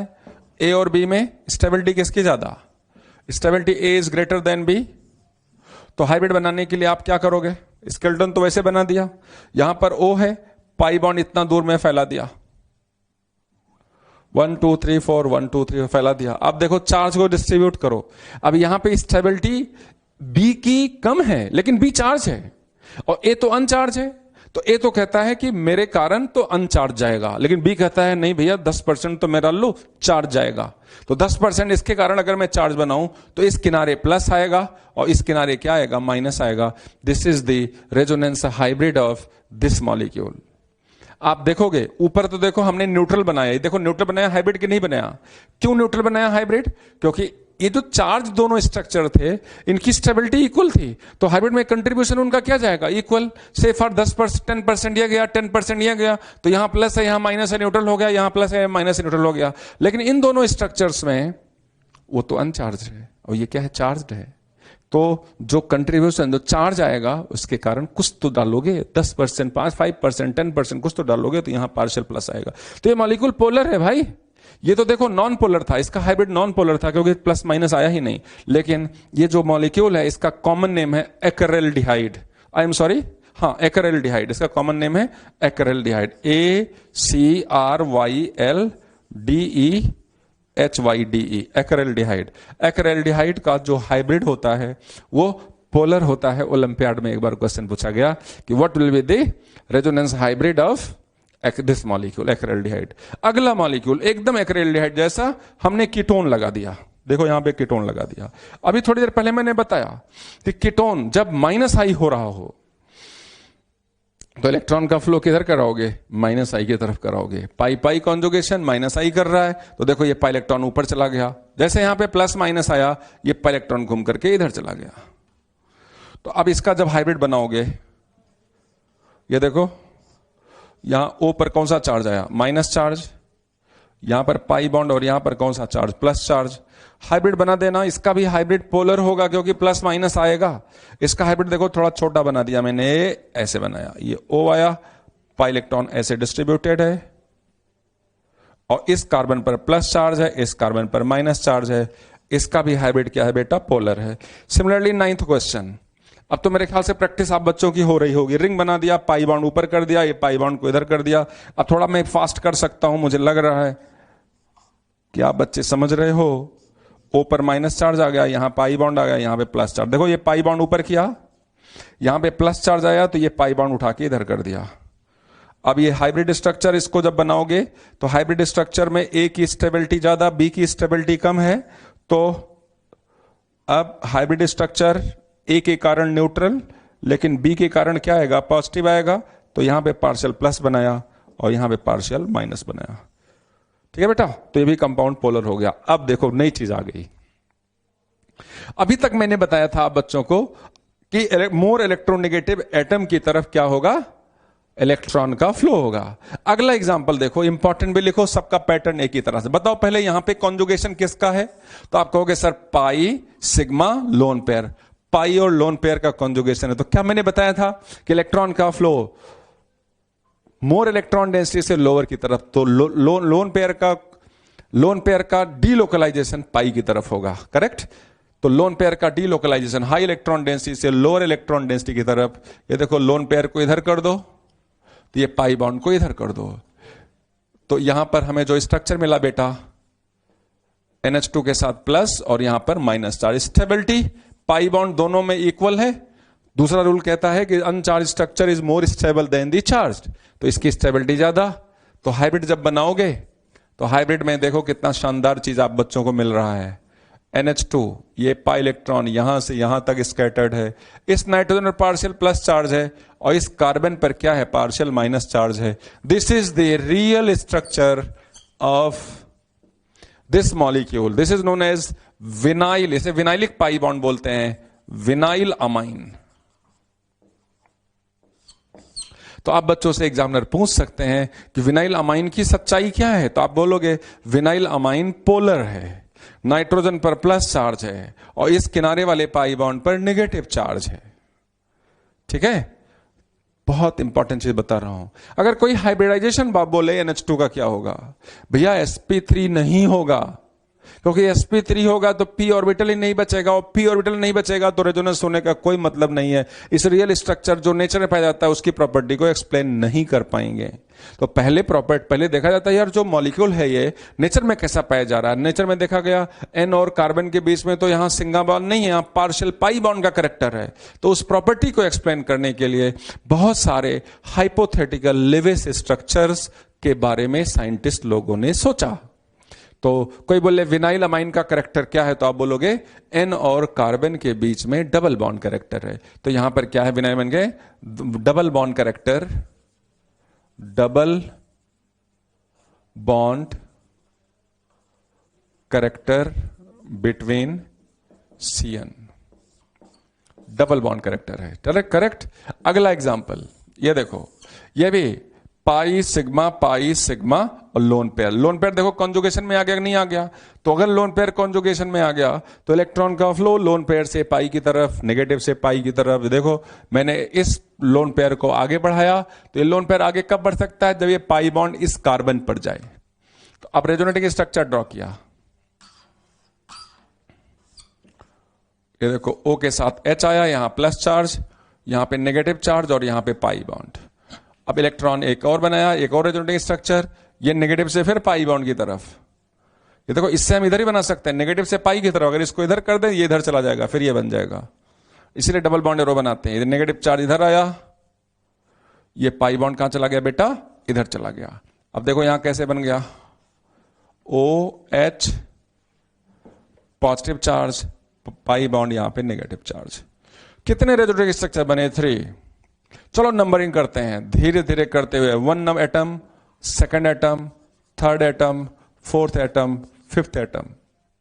ऑक्सीजन का दिया हुआ इलेक्ट्रॉन 5 एटम्स पर रेजोनेंस स्टेबलाइज्ड है। कैसे, ये इसने इलेक्ट्रॉन दिया, इसका दिया हुआ इलेक्ट्रॉन 3 पर दिखाई पड़ा। देखो 3 पर नेगेटिव चार्ज आया, 3 से इलेक्ट्रॉन आगे बढ़ा, कहां पे दिखाई पड़ा, 5 पे दिखाई पड़ा। इसी को तो बोलते हैं रेजोनेंस। इससे ही हम जाके रियल स्ट्रक्चर को एक्सप्लेन कर पा रहे हैं। तो अगर हम इस रियल स्ट्रक्चर की बात करिए, ए हो गया, ये बी हो गया, ये सी हो गया, ABC। अगर हम रियल स्ट्रक्चर की बात करें तो रियल स्ट्रक्चर में जो इसका दिया हुआ इलेक्ट्रॉन है, पहली बात हर एटम पर डिस्ट्रीब्यूटेड है। और जब वो दे रहा है, कोई भी अगर डोनेटिंग ग्रुप होता है तो आप बच्चों ने पढ़ा है कि कोऑर्डिनेशन बॉन्ड में भी जब देता है तो डोनर पर कौन सा चार्ज आता है, पॉजिटिव चार्ज। देखो पॉजिटिव चार्ज यहां पे भी, यहां पे भी, यहां न्यूट्रल है, तो यहां पे पूरा पार्शियल पॉजिटिव नहीं आएगा, यहां पे पार्शियल पॉजिटिव आएगा, क्योंकि ये न्यूट्रल है और यहां दोनों पे प्लस चार्ज है। इसकी स्टेबिलिटी सबसे ज्यादा है। अब अगर हम बात करें आप बच्चों से, इसका दिया हुआ इलेक्ट्रॉन कहां कहां दिखाई पड़ेगा, तो आपने बोला 1 2 3 पर पार्शियल नेगेटिव चार्ज दिखाई पड़ेगा और इस पर भी पार्शियल नेगेटिव चार्ज दिखाई पड़ेगा। This is the hybrid structure of this molecule. Similarly हम क्वेश्चन नंबर 12 की बात करें। अब क्वेश्चन नंबर 12 में देखो pi sigma lone pair, pi sigma lone pair, lone pair से पाई बॉन्ड की तरफ इलेक्ट्रॉन का क्या होगा, डीलोकलाइजेशन। और ये इलेक्ट्रॉन देगा तो इसे आगे बढ़ना ही पड़ेगा, क्योंकि इलेक्ट्रॉन रिपल्शन। ये देखो, तो इसका जो दिया हुआ इलेक्ट्रॉन है, इसको अगर एटम नंबर 1 बोले, इसको एटम नंबर 2 बोले, इसको एटम नंबर 3 बोले, तो इसका दिया हुआ इलेक्ट्रॉन कहां दिखाई पड़ेगा, 3 नंबर पर। बच्चे बोलते हैं कि क्यों आप 3 पे शो कर रहे हो। बार बार वही सेंटेंस रिपीट कर रहा हूं, science is the experimental subject. पहले इस मॉलिक्यूल को जब हम रिसर्च करना शुरू करेंगे, स्पेक्ट्रोस्कोपी से देखेंगे, तो देखते हैं कि ऑक्सीजन पर प्लस चार्ज आता है। तो प्लस चार्ज कब आएगा, जब उसने अपना इलेक्ट्रॉन किसी को दिया, तो लेने वाले पे कौन सा चार्ज आएगा, नेगेटिव चार्ज आएगा। 3 नंबर पे नेगेटिव चार्ज आता है। तो भैया रियल स्ट्रक्चर को कैसे एक्सप्लेन करोगे, दिमाग लगाओगे। दिस इज द रिसर्च, यही रिसर्च होती है। तो आपने इसने देखो इलेक्ट्रॉन दिया, इलेक्ट्रॉन इधर आ रहा होगा, तभी जाके हम हाइब्रिड को एक्सप्लेन कर पाएंगे। हाइब्रिड को एक्सप्लेन करें तो हाइब्रिड को एक्सप्लेन करने के लिए क्या करना बेटा, जिसकी स्टेबिलिटी ज्यादा उसका कंट्रीब्यूशन ज्यादा। ये देखो इसका दिया हुआ इलेक्ट्रॉन यहां तक दिखाई पड़ रहा है, इसने इलेक्ट्रॉन दिया तो इस पर हमने पार्शियल प्लस चार्ज बना दिया। तो दिया तो कहां दिया, इस एटम पे दिया। देखो हाइब्रिड स्ट्रक्चर को हमने एक्सप्लेन कर लिया। तो फिर से कॉन्सेप्ट बनाओ। जब कोई प्लस एम करता है, प्लस एम मैं गलत बोल गया, आगे का कॉन्सेप्ट बोल गया। जब कोई इलेक्ट्रॉन देता है तो देगा तो कहीं दिखाई पड़ना चाहिए। तो कहां दिखाई पड़ना चाहिए? जो एटम कॉन्जुगेशन में होगा, जो एटम कॉन्जुगेशन में होगा उस पर दिखाई पड़ेगा। आप नोटिस कर सकते हैं, इसने इलेक्ट्रॉन दिया, किनारे दिखाई पड़ा, दिखाई पड़ा कि नहीं दिखाई पड़ा? देने वाले पे प्लस आया, लेने वाले पे माइनस आया।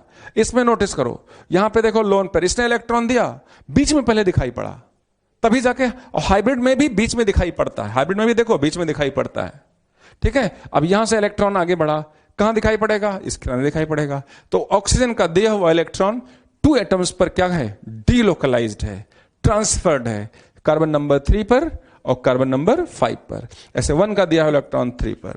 अब चलो दिमाग लगा के बताओ, 13 एग्जाम्पल में, 13 एग्जाम्पल में इसका लोन पेयर, लोन पेयर कौन सा कॉन्जुगेशन है? Pi sigma pi lone pair. इसको एटम नंबर 1 बोलो, 2 बोलो, इसको 3 बोलो, इसको 4 बोलो, इसको 5। बताइए अगर 1 इलेक्ट्रॉन देगा, क्योंकि इलेक्ट्रॉन का फ्लो मैंने सिखाया है हाई इलेक्ट्रॉन डेंसिटी से लोअर की तरफ, लोन पेयर इलेक्ट्रॉन देगा तो कहां दिखाई पड़ेगा? क्या 2 पे दिखाई पड़ेगा? आंसर है नो। क्या 3 पे दिखाई पड़ेगा? आंसर है एस। 3 पे दिखाई पड़ेगा, और 3 के बाद फिर कहां दिखाई पड़ेगा? क्या 4 पे दिखाई पड़ेगा? आंसर है नो। कहां दिखाई पड़ेगा? 5 पे दिखाई पड़ेगा, क्योंकि वही कॉन्जुगेशन में देखो, लोन पेयर सिग्मा पाई 3 पे दिखाई पड़ेगा, फिर उसके बाद पाई सिग्मा पाई 5 पे दिखाई पड़ेगा। अब यहां पे देखो, ये जाके घर में बना लेना, ये लोन पेयर ने इलेक्ट्रॉन इधर इधर आगे बढ़ा, ये पाई इलेक्ट्रॉन इधर कार्बन नंबर 3 पर क्या आएगा बेटा? नेगेटिव चार्ज आएगा। ड्रॉ कर देते हैं यार, नहीं तो आप भी परेशान हो गए। ये देखो NH, इसने पाई बॉन्ड यहां आया, यहां पे नेगेटिव चार्ज और यहां पर पाई बॉन्ड आया। अगला रेजोनेटिंग स्ट्रक्चर बनाया नेगेटिव से पाई की तरफ बेटा। अच्छा हाँ, यहां पे प्लस चार्ज आ जाएगा, क्योंकि इसने इलेक्ट्रॉन दिया, तो यहां पे कौन सा चार्ज आ जाएगा? प्लस चार्ज आ जाएगा।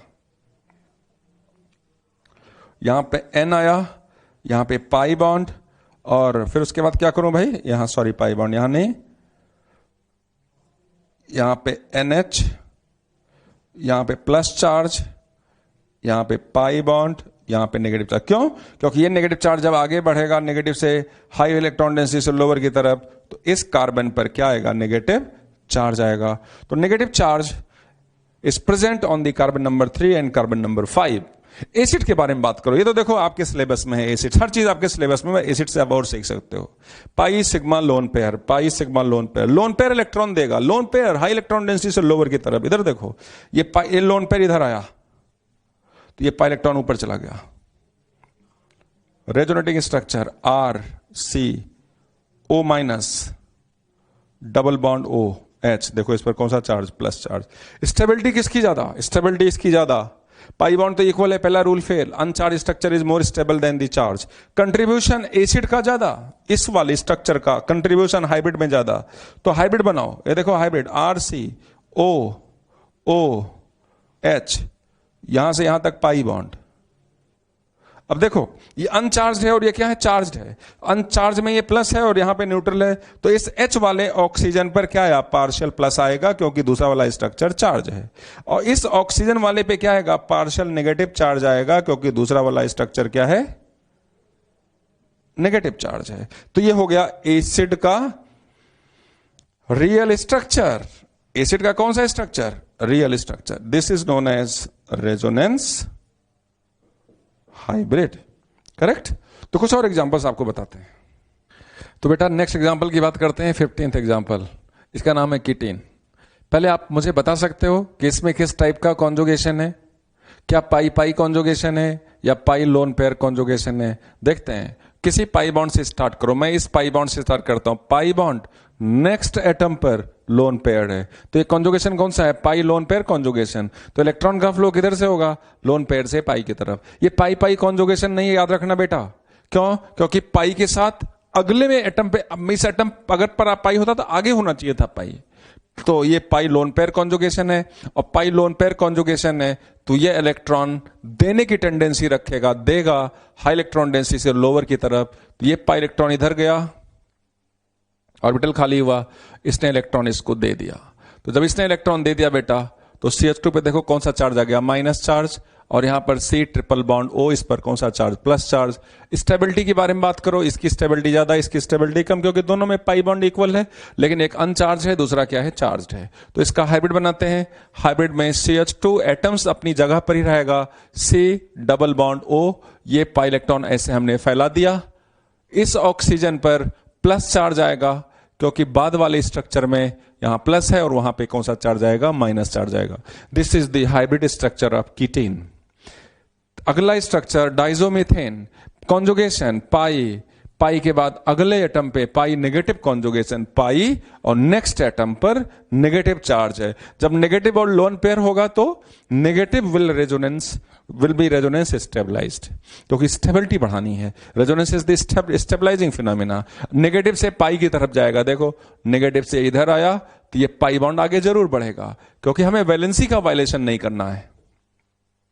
नाइट्रोजन कभी 5 बॉन्ड नहीं बनाएगा, तो CH2 के साथ single bond N, triple bond N, और यहां पर प्लस चार्ज, यहां पर माइनस चार्ज। स्टेबिलिटी फिर देख लो आप, प्लस माइनस तो दोनों पे पाई बॉन्ड इक्वल, N पे प्लस, N पे प्लस, N पे माइनस, C पे माइनस, तो मोर इलेक्ट्रोनेगेटिव एटम पे नेगेटिव चार्ज तो ज्यादा स्टेबल होगा, लेस इलेक्ट्रोनेगेटिव चार्ज तो कम स्टेबल होगा। तो स्टेबिलिटी A और B में किसकी ज्यादा होगी, A की स्टेबिलिटी ज्यादा होगी B से। तो हाइब्रिड बनाओ भाई, तो जब हाइब्रिड बनाओगे स्केलेटन अपनी जगह पे रहेगा, CH2 N double bond N, यहां से यहां तक इलेक्ट्रॉन फैला हुआ, बीच वाले कार्बन पर पूरा पॉजिटिव आएगा क्योंकि यहां पे प्लस है, यहां भी प्लस है, यहां नेगेटिव, del1 नेगेटिव या del1 नेगेटिव, और यहां पे del2 नेगेटिव।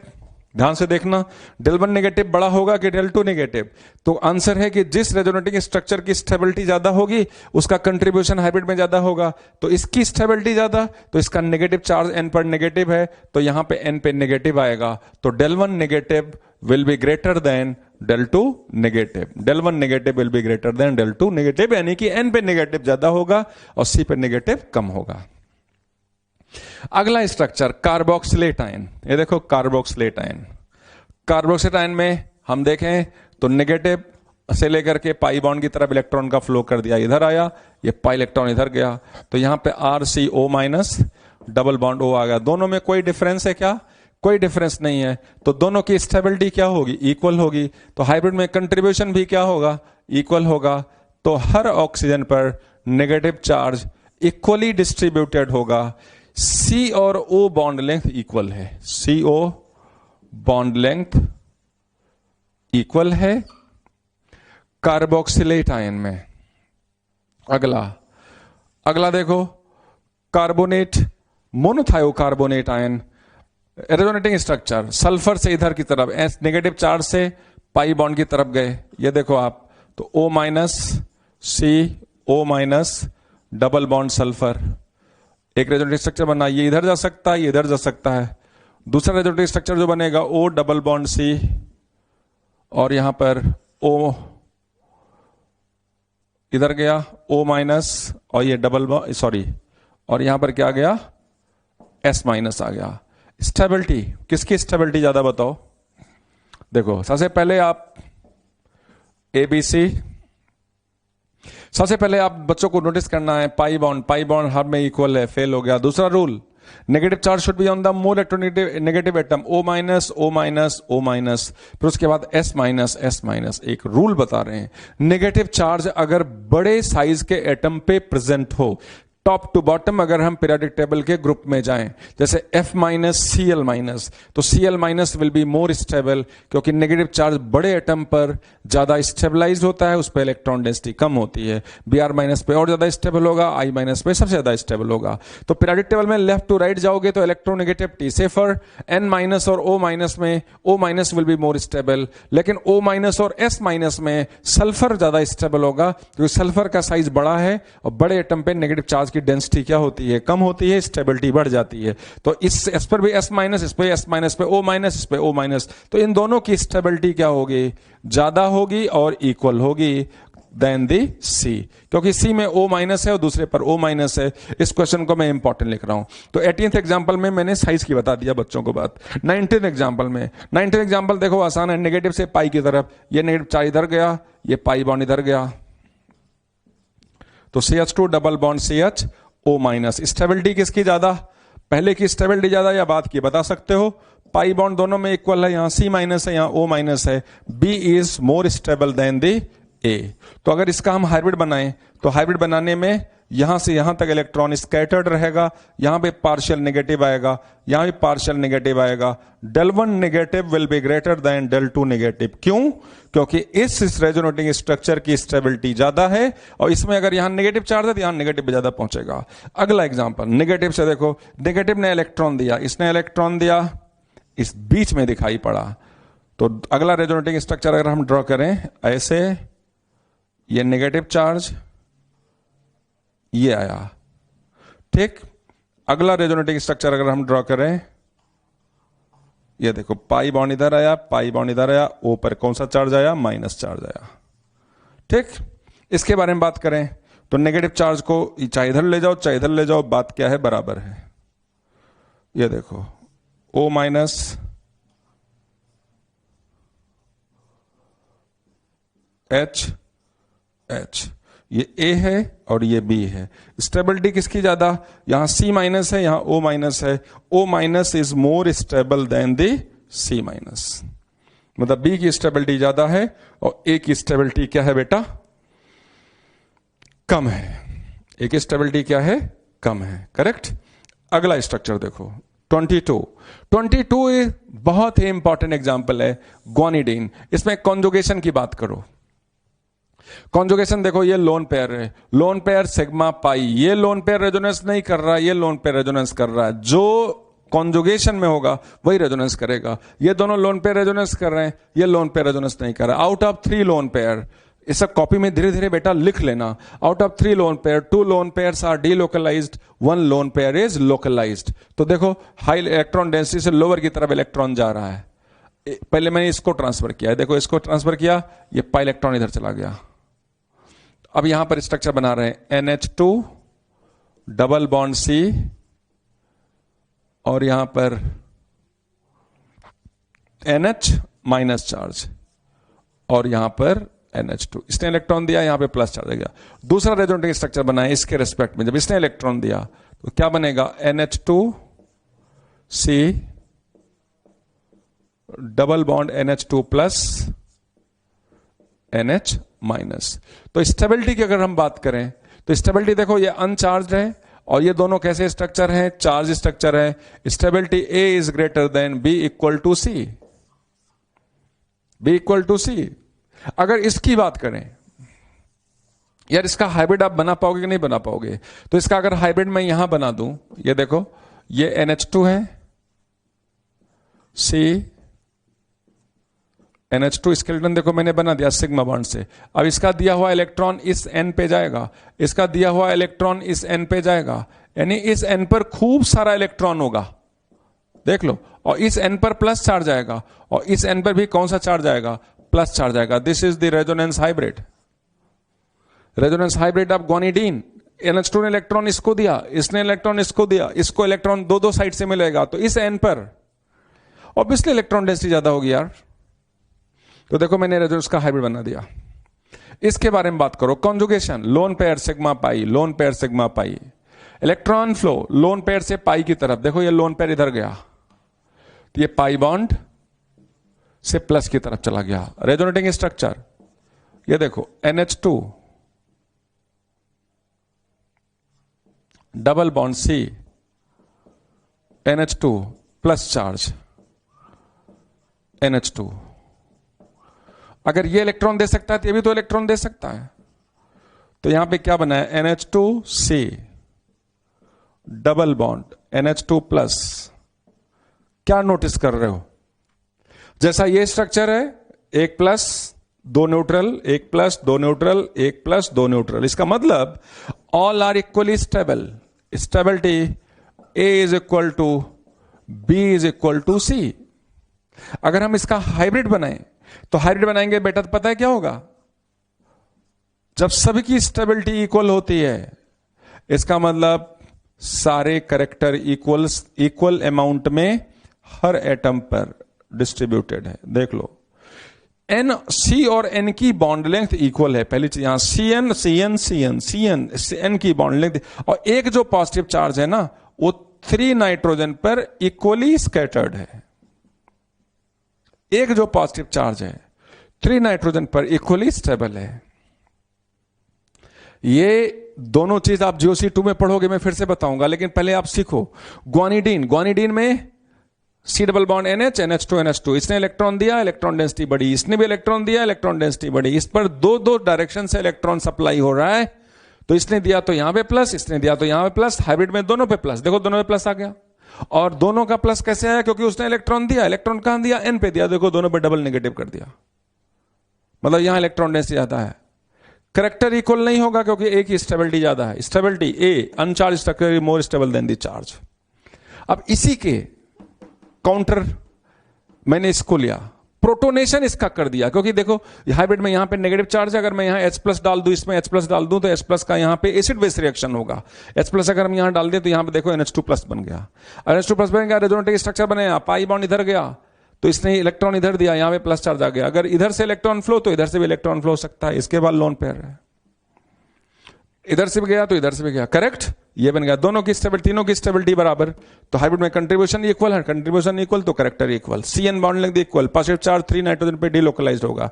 अब बच्चों से क्वेश्चन पूछा जाएगा इस क्वेश्चन के लिए, स्टेटमेंट के लिए, CN बॉन्ड लेंथ क्या है? इक्वल है अनइक्वल? क्या बोलोगे? अनइक्वल। क्यों? क्योंकि हाइब्रिड के बारे में सोचोगे। कैसे सोचोगे? जब हमें रेजोनेटिव स्ट्रक्चर ड्रॉ करना आएगा। इसके बारे में देखो, अगेन बहुत इंपॉर्टेंट, साइक्लोपेंटाडाइन एनायन, इसके RS करें, देखो नेगेटिव चार्ज, इलेक्ट्रॉन इधर गया, ये पाई इलेक्ट्रॉन इधर गया। थोड़ा इसको धीरे धीरे बनाएंगे, ये देखो ये पाई बॉन्ड आया, ये नेगेटिव और ये पाई बॉन्ड, दोनों में कोई डिफरेंस नहीं है, दोनों की स्टेबिलिटी इक्वल। अगला स्ट्रक्चर, ये देखो ये नेगेटिव आगे बढ़ा, ये नेगेटिव इधर आया, ये पाई इधर गया, ये pi bond, pi bond, pi bond, negative charge. अगला स्ट्रक्चर, ये पाई बॉन्ड इधर आया, इधर नेगेटिव चार्ज इधर आया, ये पाई बॉन्ड घूम करके यहां पे क्या बना दिया? नेगेटिव चार्ज बना दिया। अगला स्ट्रक्चर,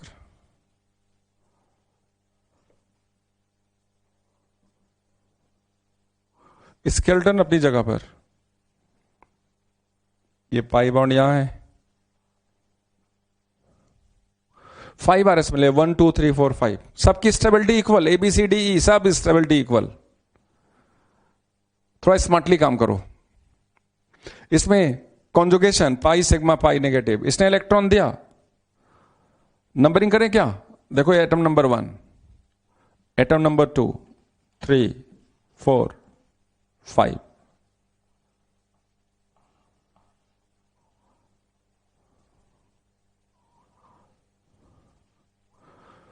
वन ने इलेक्ट्रॉन दिया, 3 ने ले लिया, क्योंकि 1 और ये पाई बॉन्ड कॉन्जुगेशन में। 3 ने इलेक्ट्रॉन दिया, 5 ने ले लिया। 5 ने इलेक्ट्रॉन, ये 5 है, ये 5 है, 5 ने इलेक्ट्रॉन दिया, फिर 2 ने ले लिया। 2 ने इलेक्ट्रॉन दिया, 2 ने ले लिया। 2 ने इलेक्ट्रॉन दिया, किसने ले लिया? 4 ने ले लिया। हर एटम पर नेगेटिव चार्ज जा रहा है। देखो 1 पे नेगेटिव गया, फिर उसके बाद 2 पे नेगेटिव गया, फिर 3 पे नेगेटिव गया, फिर 4 पे नेगेटिव गया, 5 पे नेगेटिव गया। सभी की स्टेबिलिटी इक्वल है, सभी की स्टेबिलिटी बेटा इनकी इक्वल है। इसको मैं अगर कलेक्ट इस तरह से कर दूं, ये साइक्लोपेंटाडाइन के रेजोनेटिंग स्ट्रक्चर्स है। अगर इसका हाइब्रिड बनाएं तो हाइब्रिड जब बनाएंगे तो नेगेटिव चार्ज पांचों एटम पर रेजोनेंस स्टेबलाइज्ड। ये देखो negative negative negative negative negative. इसको बनाने का एक तरीका और होता है, इसको एक तरह से और बना सकते हैं। ऐसे 5 मेंबर बना दिया, ये 5 मेंबर बना दिया, बीच में ऐसे सर्कल बना देते हैं और यहां पे एक नेगेटिव डाल देते हैं। इसका मतलब यह है कि ये जो पार्शियल पाई बॉन्ड है सारे कार्बन पर क्या है? इक्वली सारे कार्बन पर इक्वली स्कैटर्ड है, और नेगेटिव चार्ज अगर बीच में है डाल दिया, इसका मतलब हर 5 मतलब all the 5 carbons will get partial negative charge.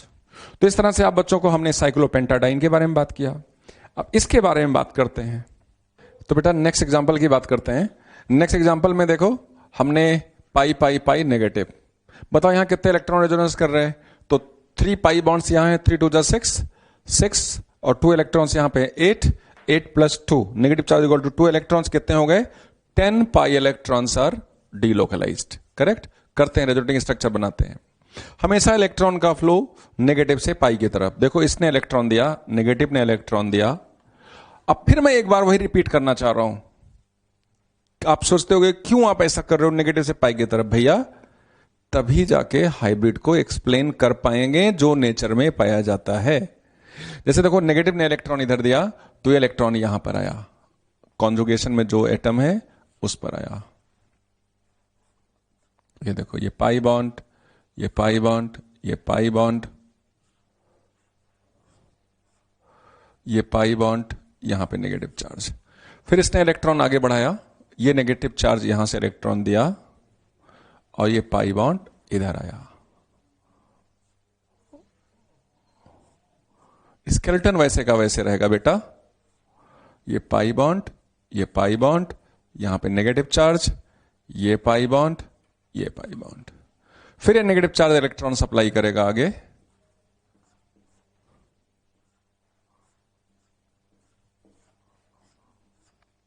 ये pi bond, pi bond, pi bond. देखो इस नेगेटिव चार्ज ने यहां पाई बॉन्ड बनाया तो ये पाई बॉन्ड इधर आ जाएगा। तो यहां पे देखो नेगेटिव चार्ज आ गया। फिर ये नेगेटिव चार्ज ने इलेक्ट्रॉन दिया, ये इधर आया, ये पाई इलेक्ट्रॉन इधर पहुंच गया। तो इस तरह से आप बच्चों को ड्रॉ करना होगा और धीरे धीरे प्रैक्टिस हो जाएगी। ये पाई बॉन्ड यहां है, ये पाई बॉन्ड यहां है, ये पाई बॉन्ड यहां है, यहां पर पाई बॉन्ड आया और यहां पर क्या आया नेगेटिव चार्ज आया। करेक्ट। अब फिर अगर इसको घुमाओगे, इसको इधर किया और इसको इधर किया तो देखो नेगेटिव चार्ज कहां चला जाएगा, यहां पर आ जाएगा।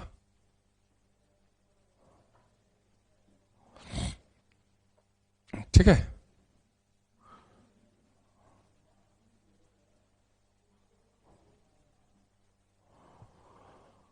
ठीक है बेटा। तो नेगेटिव चार्ज कहां चलाएगा, यहां चलाएगा। ये नेगेटिव चार्ज इधर आया, इधर गया,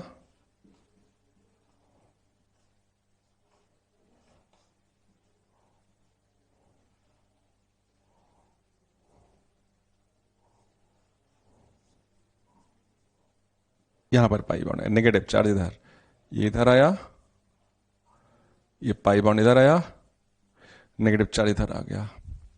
थोड़ा स्पेस इधर नहीं है, मैं फिर भी नीचे ड्रॉ कर रहा हूं, आप ड्रॉ कर लेना। इसने फिर इलेक्ट्रॉन दिया, ये पाई बॉन्ड देखो इधर आया,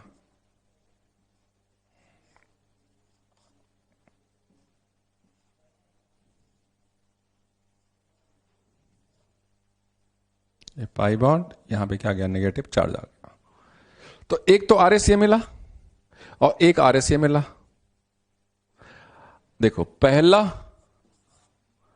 दूसरा, third, fourth, fifth, sixth, seventh, यहां तक तो बच्चों को परेशानी नहीं आती।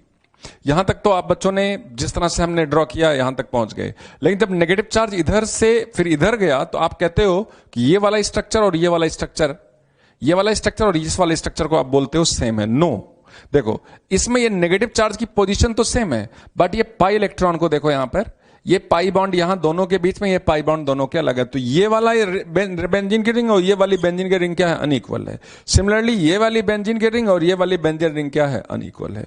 तो इस तरीके से हमें टोटल आरएस इस मॉलिक्यूल के कितने मिले, 7 मिले। इसकी बात करते हैं पाई पॉजिटिव कॉन्जुगेशन, इलेक्ट्रॉन का फ्लो पाई से प्लस की तरफ। देखो ऐसे गया, यहां पे प्लस चार्ज, इस तरह से ये ऑर्बिटल खाली है और यहां पर पाई बॉन्ड बना हुआ है, तो इलेक्ट्रॉन उठा के इधर चला गया। ये देखो ये इलेक्ट्रॉन अपने पास ही रहा, इलेक्ट्रॉन इधर चला गया, तो ये प्लस चार्ज यहां आ गया, ऑर्बिटल ये खाली हो गया। दोनों की स्टेबिलिटी बराबर। हाइब्रिड जब बनाओगे बेटा, तो हाइब्रिड जब बनाओगे तो प्लस चार्ज दोनों एटम पर इक्वली क्या होगा, स्कैटर्ड हो जाएगा, और चार्ज स्कैटर्ड हो गया, स्टेबिलिटी बढ़ गई। इसके बारे में बात करो। देखो ये पाई बॉन्ड इधर गया, पाई से प्लस की तरफ, यहां पे प्लस चार्ज आया, यहां पर पाई बॉन्ड इधर आया, यहां पे प्लस चार्ज आया और यहां पर क्या लगा है OH। अगले रेजोनेटिंग स्ट्रक्चर में इसने इलेक्ट्रॉन दे दिया, ये देखो पाई बॉन्ड यहां आया, यहां पर पाई बॉन्ड आया, यहां पर O है और यहां पर H लगा, यहां पर प्लस चार्ज आ गया। क्लियर है बच्चों को? ये हो गया, ये हो गया, ये हो गया, करेक्ट। तो प्लस चार्ज कहां कहां गया? प्लस चार्ज यहां पर गया, प्लस चार्ज यहां पर गया, प्लस चार्ज O पर गया। ठीक है बेटा?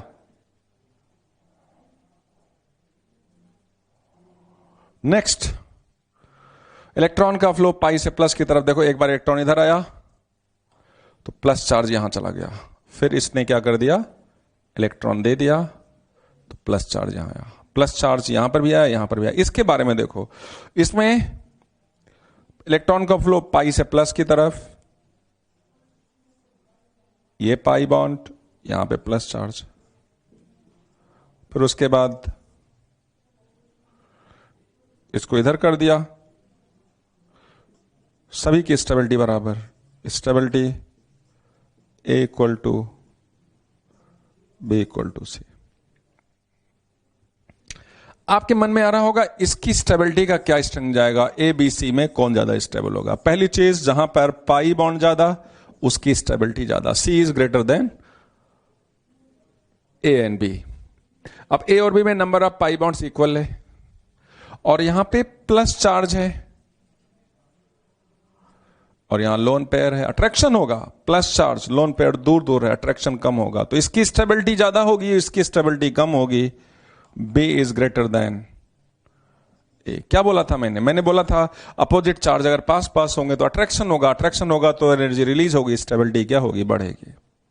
क्लियर बेटा? ऐसे इसको डिसाइड कर लेना। 30 क्वेश्चंस, इसको होते हैं ट्रोपाइलियम,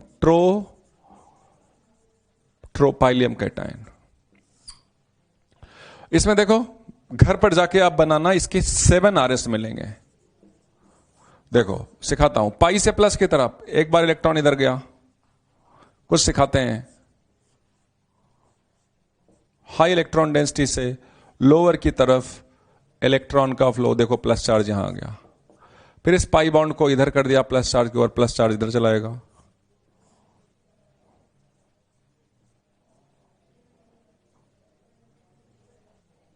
प्लस चार्ज यहां आ गया। इस तरह से आप रोटेट करते जाओगे तो टोटल RS हमें कितने मिलेंगे, 7 RS मिलेंगे और सभी की स्टेबिलिटी इक्वल होगी। इसके हाइब्रिड की अगर हम बात करेंगे तो हाइब्रिड इसका कुछ ऐसे बनाना होगा, 7 कार्बन, पाई बॉन्ड ऐसे फैला हुआ, बीच में प्लस डाल देंगे। इसका मतलब कि हर एक कार्बन पर पॉजिटिव चार्ज क्या है, डीलोकलाइज्ड है। इसे कहते हैं बेंजाइल कार्बोकैटायन, बेंजाइल कार्बोकैटायन। इसके RS मिलते हैं 5 RS। एक तो ये खुद है, दूसरा अंदर से इलेक्ट्रॉन बाहर चला गया पाई से प्लस की तरफ, CH2 यहां पे प्लस चार्ज, फिर आगे बढ़े,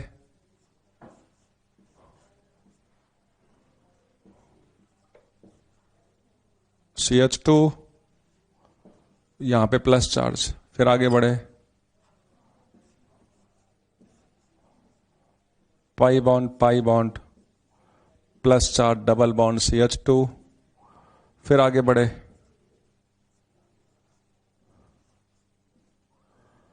pi bond CH2 plus charge. अब देखिए ये स्ट्रक्चर और ये स्ट्रक्चर दोनों की स्टेबिलिटी इक्वल है, लेकिन इसमें plus charge plus charge plus charge. आगे पढ़ोगे, एक होता है क्रॉस कॉन्जुगेशन, एक होता है लीनियर कॉन्जुगेशन। ये क्रॉस में है, ये पॉजिटिव चार्ज कहां पर है, क्रॉस में है, और ये पॉजिटिव चार्ज लीनियर में है। तो लीनियर की स्टेबिलिटी ज्यादा होती है देन दी क्रॉस। तो इन दोनों की स्टेबिलिटी बराबर होगी और कम होगी, इसकी स्टेबिलिटी सबसे कम होगी। भाई इतना तो जरूर है कि ये जो इलेक्ट्रॉन अंदर से जब बाहर निकलेगा तो पॉजिटिव चार्ज कहां आएगा, ऑर्थो पैरा मेटा समझते हो, ऑर्थो पर आएगा, पैरा पे आएगा, ऑर्थो पे आएगा, मेटा पे नहीं आएगा। तो इसका अगर हम हाइब्रिड बनाएं बेटा, अगर इसका हम हाइब्रिड बनाएं तो हाइब्रिड कुछ इस तरह से मिलेगा। ये देखो CH2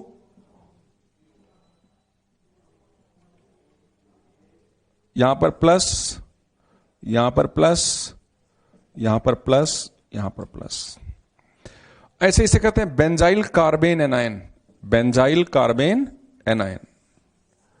इसका अगर हम, इसके भी 5 RS मिलेंगे, ठीक है भाई।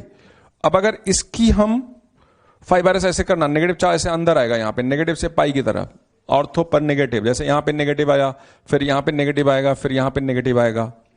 तो इसका जब हाइब्रिड बनाएंगे तो ऑर्थो पैरा पे यहां पर क्या आएगा, नेगेटिव चार्ज आएगा, CH2, यहां पे नेगेटिव, यहां पे नेगेटिव, यहां पे नेगेटिव, यहां पे नेगेटिव। यह है रेजोनेंस हाइब्रिड। थोड़ा मैंने शॉर्टकट मारा है, बना लेना घर पर। नेगेटिव चार्ज, ये नेगेटिव चार्ज कहां आएगा, इसने इलेक्ट्रॉन दिया इस कार्बन पे आएगा, फिर इसने इलेक्ट्रॉन दिया इस कार्बन पे आएगा, फिर इसने इलेक्ट्रॉन दिया इस कार्बन पे आएगा, फिर वापस वही स्ट्रक्चर मिल जाएगा। 33 क्वेश्चन को मैं इंपॉर्टेंट लिख रहा हूं। ये back bonding is also resonance, आप बच्चों को बताया था मैंने, back bonding is also resonance. Carbocation orbital vacant है, ये देखो इलेक्ट्रॉन का फ्लो लोन पेयर से पॉजिटिव की तरफ, देखो हो गया नहीं हो गया। ऐसे ये भी ऑक्सीजन इलेक्ट्रॉन दे देगा, फ्लोरीन भी इलेक्ट्रॉन दे देगा, फास्फोरस भी इलेक्ट्रॉन दे देगा क्योंकि फास्फोरस के पास भी लोन पेयर है, सल्फर भी इलेक्ट्रॉन दे देगा, क्लोरीन भी इलेक्ट्रॉन दे देगा। तो अगर हम इसका रेजोनेटिव स्ट्रक्चर बनाए, CH2 double bond NH2 plus, या डबल बॉन्ड OH प्लस, या डबल बॉन्ड फ्लोरीन प्लस, तो इस तरीके से double bond PH2 plus, double bond SH plus, double bond Cl plus, जिस तरह से आया। स्टेबिलिटी ऊपर और नीचे वाले में, इसको अगर हम B बोल लें, ऊपर वाले को A कर लें, तो स्टेबिलिटी B की ज्यादा होगी, A की कम और B की ज्यादा, करेक्ट। इंपॉर्टेंट मैं लिखाना चाहूंगा और इसको मैं अलग कलर पेन से, अलग पेन से मैं इंपॉर्टेंट लिखूंगा। देखो, अगर मैं आपसे पूछूं कि क्या ये रेजोनेंस करेगा, आप बोलोगे हाँ रेजोनेंस करेगा क्योंकि सर आपने बताया है कि back bonding is also resonance, तो यहां बैक बॉन्डिंग हो रहा है। बैक बॉन्डिंग की कंडीशन क्या है, एक ऑर्बिटल बगल अगर खाली है तो बगल वाले एटम पर क्या हो, या तो लोन पेयर हो या तो नेगेटिव चार्ज हो। चलो इससे इसने बना लेते बच्चे, लेकिन एग्जामिनर इस स्ट्रक्चर को देते हैं, अब बोलते हैं कि बताओ इसमें रेजोनेंस होगा कि नहीं होगा। होगा। अगर मैं इस स्ट्रक्चर से इसको बना सकता हूं तो इससे तो इसको बना सकता हूं। इलेक्ट्रॉन को इस तरह से आपने डीलोकलाइज कर लिया, देखो ऐसे डीलोकलाइज कर लिया, इंपॉर्टेंट है, बच्चे गड़बड़ करते हैं। इसको हमने डीलोकलाइज कर लिया तो देखो इस कार्बन पे प्लस आ गया। अगर ये OH यहां लगा होता तो डीलोकलाइज कर देते तो कार्बन पे क्या जाता, प्लस आ जाता और ये वाला स्ट्रक्चर फिर से बन जाता। इस तरीके से हमने आपको 33 एग्जांपल से रेजोनेटिंग स्ट्रक्चर सिखाया, कैसे रेजोनेटिंग स्ट्रक्चर ड्रॉ करते हैं उसको सिखाया, और स्टेबिलिटी के बारे में बात किया। स्टेबिलिटी के बारे में अलग से कुछ एग्जांपल क्वेश्चन के फॉर्म में हम आपको डिस्कस करेंगे, लेकिन इसके बाद इस 33 एग्जांपल्स के बाद हम आप बच्चों को यह सिखाएंगे ऐसे कौन कौन से हाइपोथेटिकल लेविस स्ट्रक्चर हैं जिसको IUPAC ने इनवैलिड कर दिया कि ऐसे स्ट्रक्चर्स होंगे तो आप उसको रेजोनेटिंग स्ट्रक्चर्स नहीं मानोगे। तो बेटा आपको छोटे छोटे पॉइंट्स आप बच्चों को बताना चाहेंगे। कभी कभी कुछ क्वेश्चंस ऐसे आते हैं, दे देते हैं कोई स्ट्रक्चर और बोलते हैं कि विच amongst the following is not the resonating structures of this molecule. तो आपको मैंने कई बार बताया कि रेजोनेटिंग स्ट्रक्चर्स में स्केलेटन सेम होगा, यानी कि बॉन्डेड एटम्स की पोजीशन फिक्स्ड रहेगी, सिर्फ पाई इलेक्ट्रॉनों का डिस्ट्रीब्यूशन होगा। फॉर एग्जाम्पल ब्यूटाडाइन, हमने लिखा कि नोट 1 में following are not considered as resonating structure of butadiene। Butadiene जैसे ये देखो 1 2 3 4 एटम्स अपनी जगह पे होंगे। ये देखो इन्होंने क्या कर दिया, ट्रायंगल बना दिया। दूसरे में देखो इन्होंने क्या किया, पाई बॉन्ड को उठा के इधर किया और एक पाई बॉन्ड को, इसके H को उठा के हटा। इसको अगर हम ओपन करें देखो CH2 double bond CH double bond CH2। आप नोटिस कर सकते हो जब भी स्केलेटन चेंज हो जाए तो रेजोनेटिंग स्ट्रक्चर को नहीं मानना। ये भी देखो, ये भी रेजोनेटिंग स्ट्रक्चर नहीं है, ये भी रेजोनेटिंग स्ट्रक्चर नहीं है।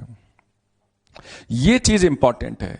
एडजेसेंट अगर प्लस माइनस आ जाए एडजेसेंट कार्बन पर अगर प्लस माइनस आ जाए तो आईयूपीएसी ने बोला कि इसको रेजोनेटिंग स्ट्रक्चर आप ट्रीट मत करो। क्यों ट्रीट मत करो? क्योंकि प्लस माइनस अगर अगल बगल होगा ना तो तुरंत बॉन्डिंग का फॉर्मेशन हो जाएगा। तो प्लस प्लस अगल बगल नहीं होना चाहिए, प्लस माइनस भी अगल बगल नहीं होना चाहिए। तो देखो यहां पे अगर मैं ऐसा करूं इस स्ट्रक्चर को बनाने के लिए, इस पाई बॉन्ड को उठा के यहां कर दूं, यहां नेगेटिव और प्लस डालूं, पलट दूं, यहां पे नेगेटिव और प्लस डालूं, तो ये भी रेजोनेटिंग स्ट्रक्चर नहीं होगा। उल्टा इसको इधर करूं, यहां नेगेटिव और प्लस डालूं, इसको इधर करूं प्लस प्लस डालूं, ये भी रेजोनेटिंग स्ट्रक्चर नहीं होगा। रेजोनेटिंग स्ट्रक्चर्स में पेयर्ड अनपेयर्ड इलेक्ट्रॉन के नंबर क्या होते हैं? सेम होते हैं। यहां पे सारे इलेक्ट्रॉन्स पेयर्ड है, लेकिन इन्होंने क्या किया यहां पर ये पाई बॉन्ड तो बीच में बना दिया, एक फ्री रेडिकल इधर कर दिया, एक फ्री रेडिकल इधर कर दिया, तो यहां पे 2 अनपेयर्ड इलेक्ट्रॉन हो गए, इसलिए ये भी रेजोनेटिंग स्ट्रक्चर्स नहीं होगा। मेरे ख्याल से क्लियर है बच्चों को? इसको बनाने के लिए लोग बच्चे ऐसे सोचते हैं, सर यहां पे एक इलेक्ट्रॉन था जिसने उधर बॉन्ड बनाया था, यहां पे एक इलेक्ट्रॉन ने उधर बॉन्ड बनाया था, यहां पे इलेक्ट्रॉन ने इधर बॉन्ड बनाया था, इसने भी इसका ओवरलैप किया था।